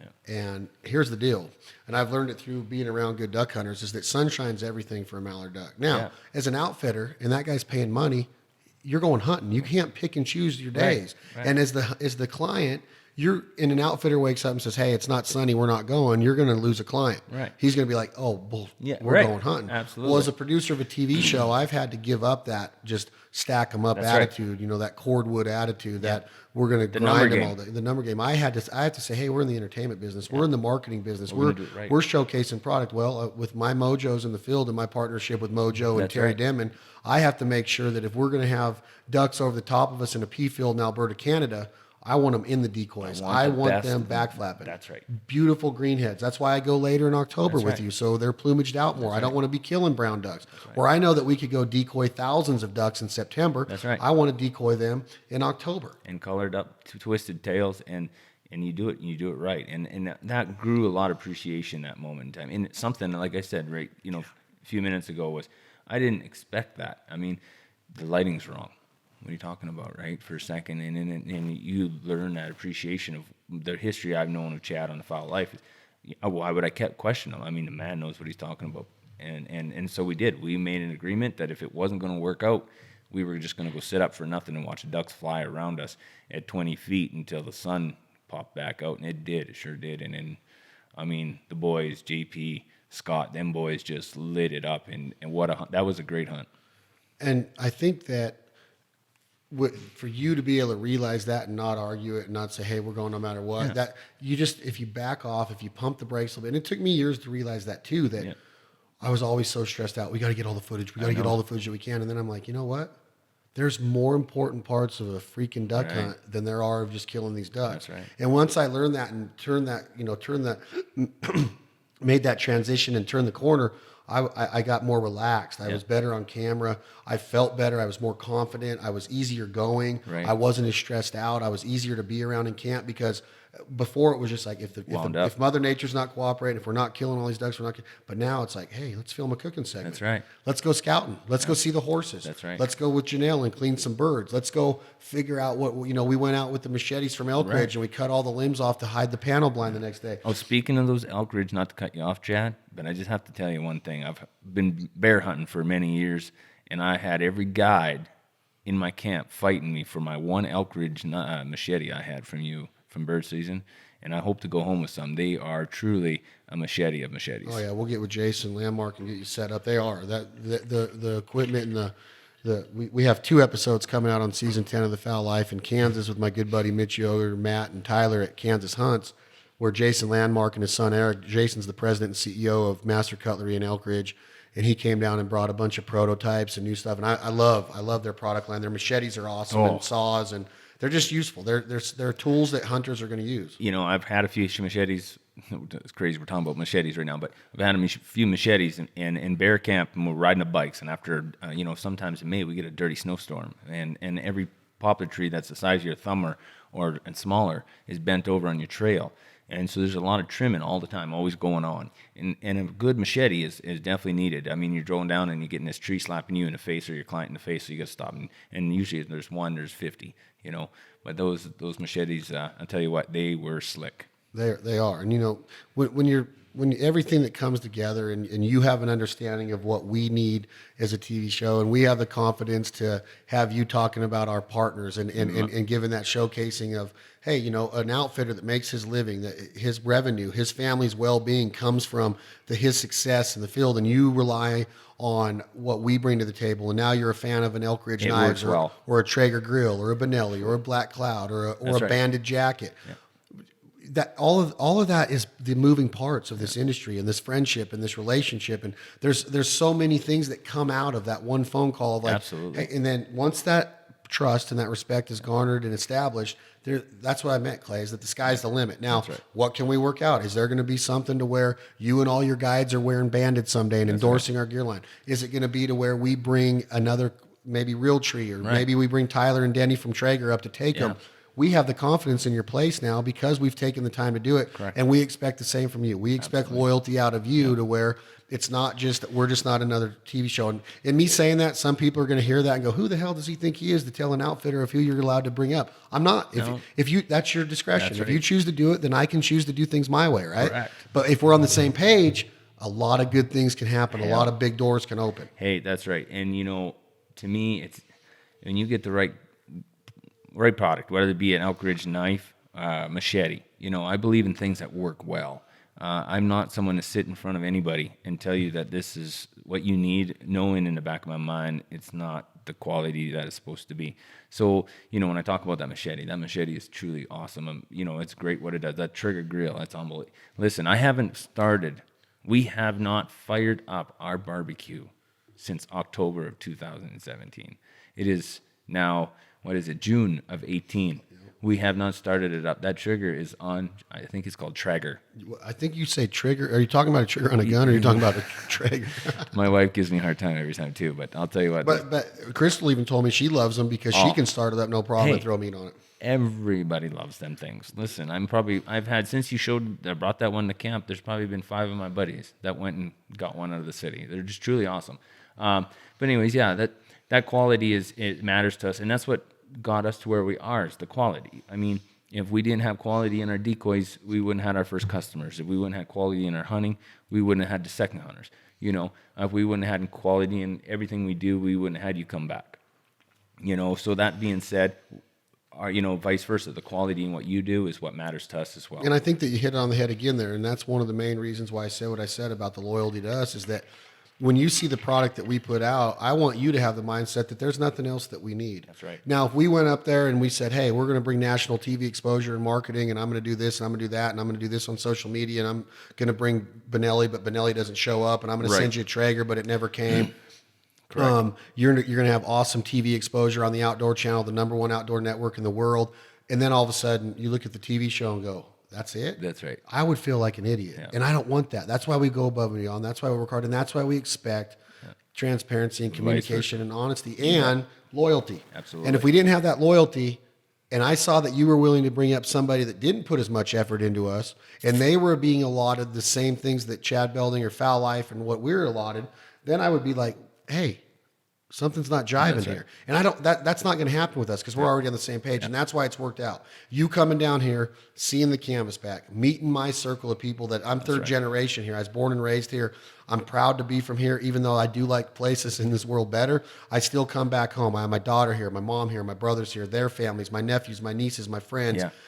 Reno, Nevada. Nevada. And I love it. In Lake Tahoe, I'm gonna take you up to Lake Tahoe in a little bit. We're getting ready to go to my buddy's restaurant, The Joint, for sushi. You're gonna flip out when you see how fresh our fish is here. We're only 3-hour drive from the coast in San Francisco, but the friendship that we have, there'll be more podcasts, there'll be more hunts, but most importantly, there's going to be more family time. Your family's going to come down here, we're going to come up there, and that's what hunting does. Yeah. And the other thing about, the friends that we've made, you're getting ready to go to Louisiana, and I'm going to end this podcast by talking about the sponsor, the partner. I'm sorry about this part, but it's what pays the bills. That's it, boys. We have some friends in Louisiana, the McGahees, Brian and his brother, Gator Coolers, Gatr, Gator. They brought you this podcast today. This life ain't for everybody. They're huge supporters. We are in a long-term agreement with them. Look for some exciting new product coming out. Clay, you got to use the coolers this weekend at the Duck Club. I'm The telling ya. alligator handles, the retention of the ice. Now, nobody's saying they're reinventing the wheel. We know that there's other cooler companies out there. I love their story. I love their passion. I love their drive, their focus, their entrepreneurial spirit. Brian and his brother, they're oil field workers, just like you were. Right. If they joined you in camp this week, they would fit in with all the right other in. Cajuns because they're right down there in Cajun country. Oh, yeah. Gator Coolers is responsible for today's episode of This Life Ain't For Everybody. I was with my now good friend, Clay Charlton, who got to experience Nevada at its finest. Thank you, Canvasback Duck Club. Thank you, Dave and Katie Stanley, father and daughter duo that put on the kids event, having my daughter and my nephew and all those kids out, 75, Les Nesbitt, Kirk Nesbitt, the boat rides, Dan Morgan, the food, everybody that made that event possible. Thank you to Jim Ray and Julie who put on an extravagant dinner last night, that brisket off that Traeger and those ribs. What? I love when Clay Charlton goes, what? But everything that we just experienced 24 or 48 hours isn't long, but we packed it in and we're ending it with an awesome podcast, then sushi, then Lake Tahoe, then my man is headed to New Orleans, Louisiana, Venice, Louisiana, Baton Rouge, Louisiana, Lafayette, Louisiana. He's going to get after the speckles. He's going to get after the redfish. He's going on the ocean. He's already obligated and committed, and he agreed to send me some fresh tuna steaks. I'll be looking for my package in the mail. Again, Gator Coolers responsible for this episode. This Life Ain't For Everybody podcast. Please join us on the Outdoor Channel July 2nd, Season 10 of The Foul Life. Also, thefoulLifeTV.com, new merchandise releasing so soon. We have big announcements coming with Federal, with Traeger, with Benelli, with Banded, with Edge Boats, Edge Duck Boats, with Bosch Drives, another Louisiana-based company. I couldn't be more proud of our team of partners and sponsors. Big news coming from Real Tree Camp that's getting ready to launch. Guys, we're excited. Sweepstakes coming up, contests coming up, a chance to win hunts with the Foul Life. Join us in camp and more big brands getting ready to be launched. So please pay attention. We're truly humbled by the support for the TV show, the podcast, our social media. If you see any changes that need to be made, don't be afraid to throw us a personal message and tell us what you want to see. But until the next one, we do have some awesome guests coming up. I thank you, Clay, Crystal. Can't wait to get back up to Alberta. Do you have any closing words? I just want to say this life ain't for everybody. The Foul Life, Take 'em Outfitters. It was a pleasure being here. Chad, thank you so much. Thank you, brother. I can't wait to do it again. Tom, please start that song. What you gonna do? Come on, Clay, join me. What you gonna do when the money's all gone? Clay heard Leith Lofton last night and just like, God, I love him. Leith, we're going to call you, buddy. We're going to bring you up to Take 'em Outfitters in Alberta. Pick that guitar a little bit, Hoss. This life ain't for everybody. I'm Chad Belling. Thank you, Brian. Thank you, everybody at Gator Coolers. I appreciate it. GATR. We out. Tom, play the song.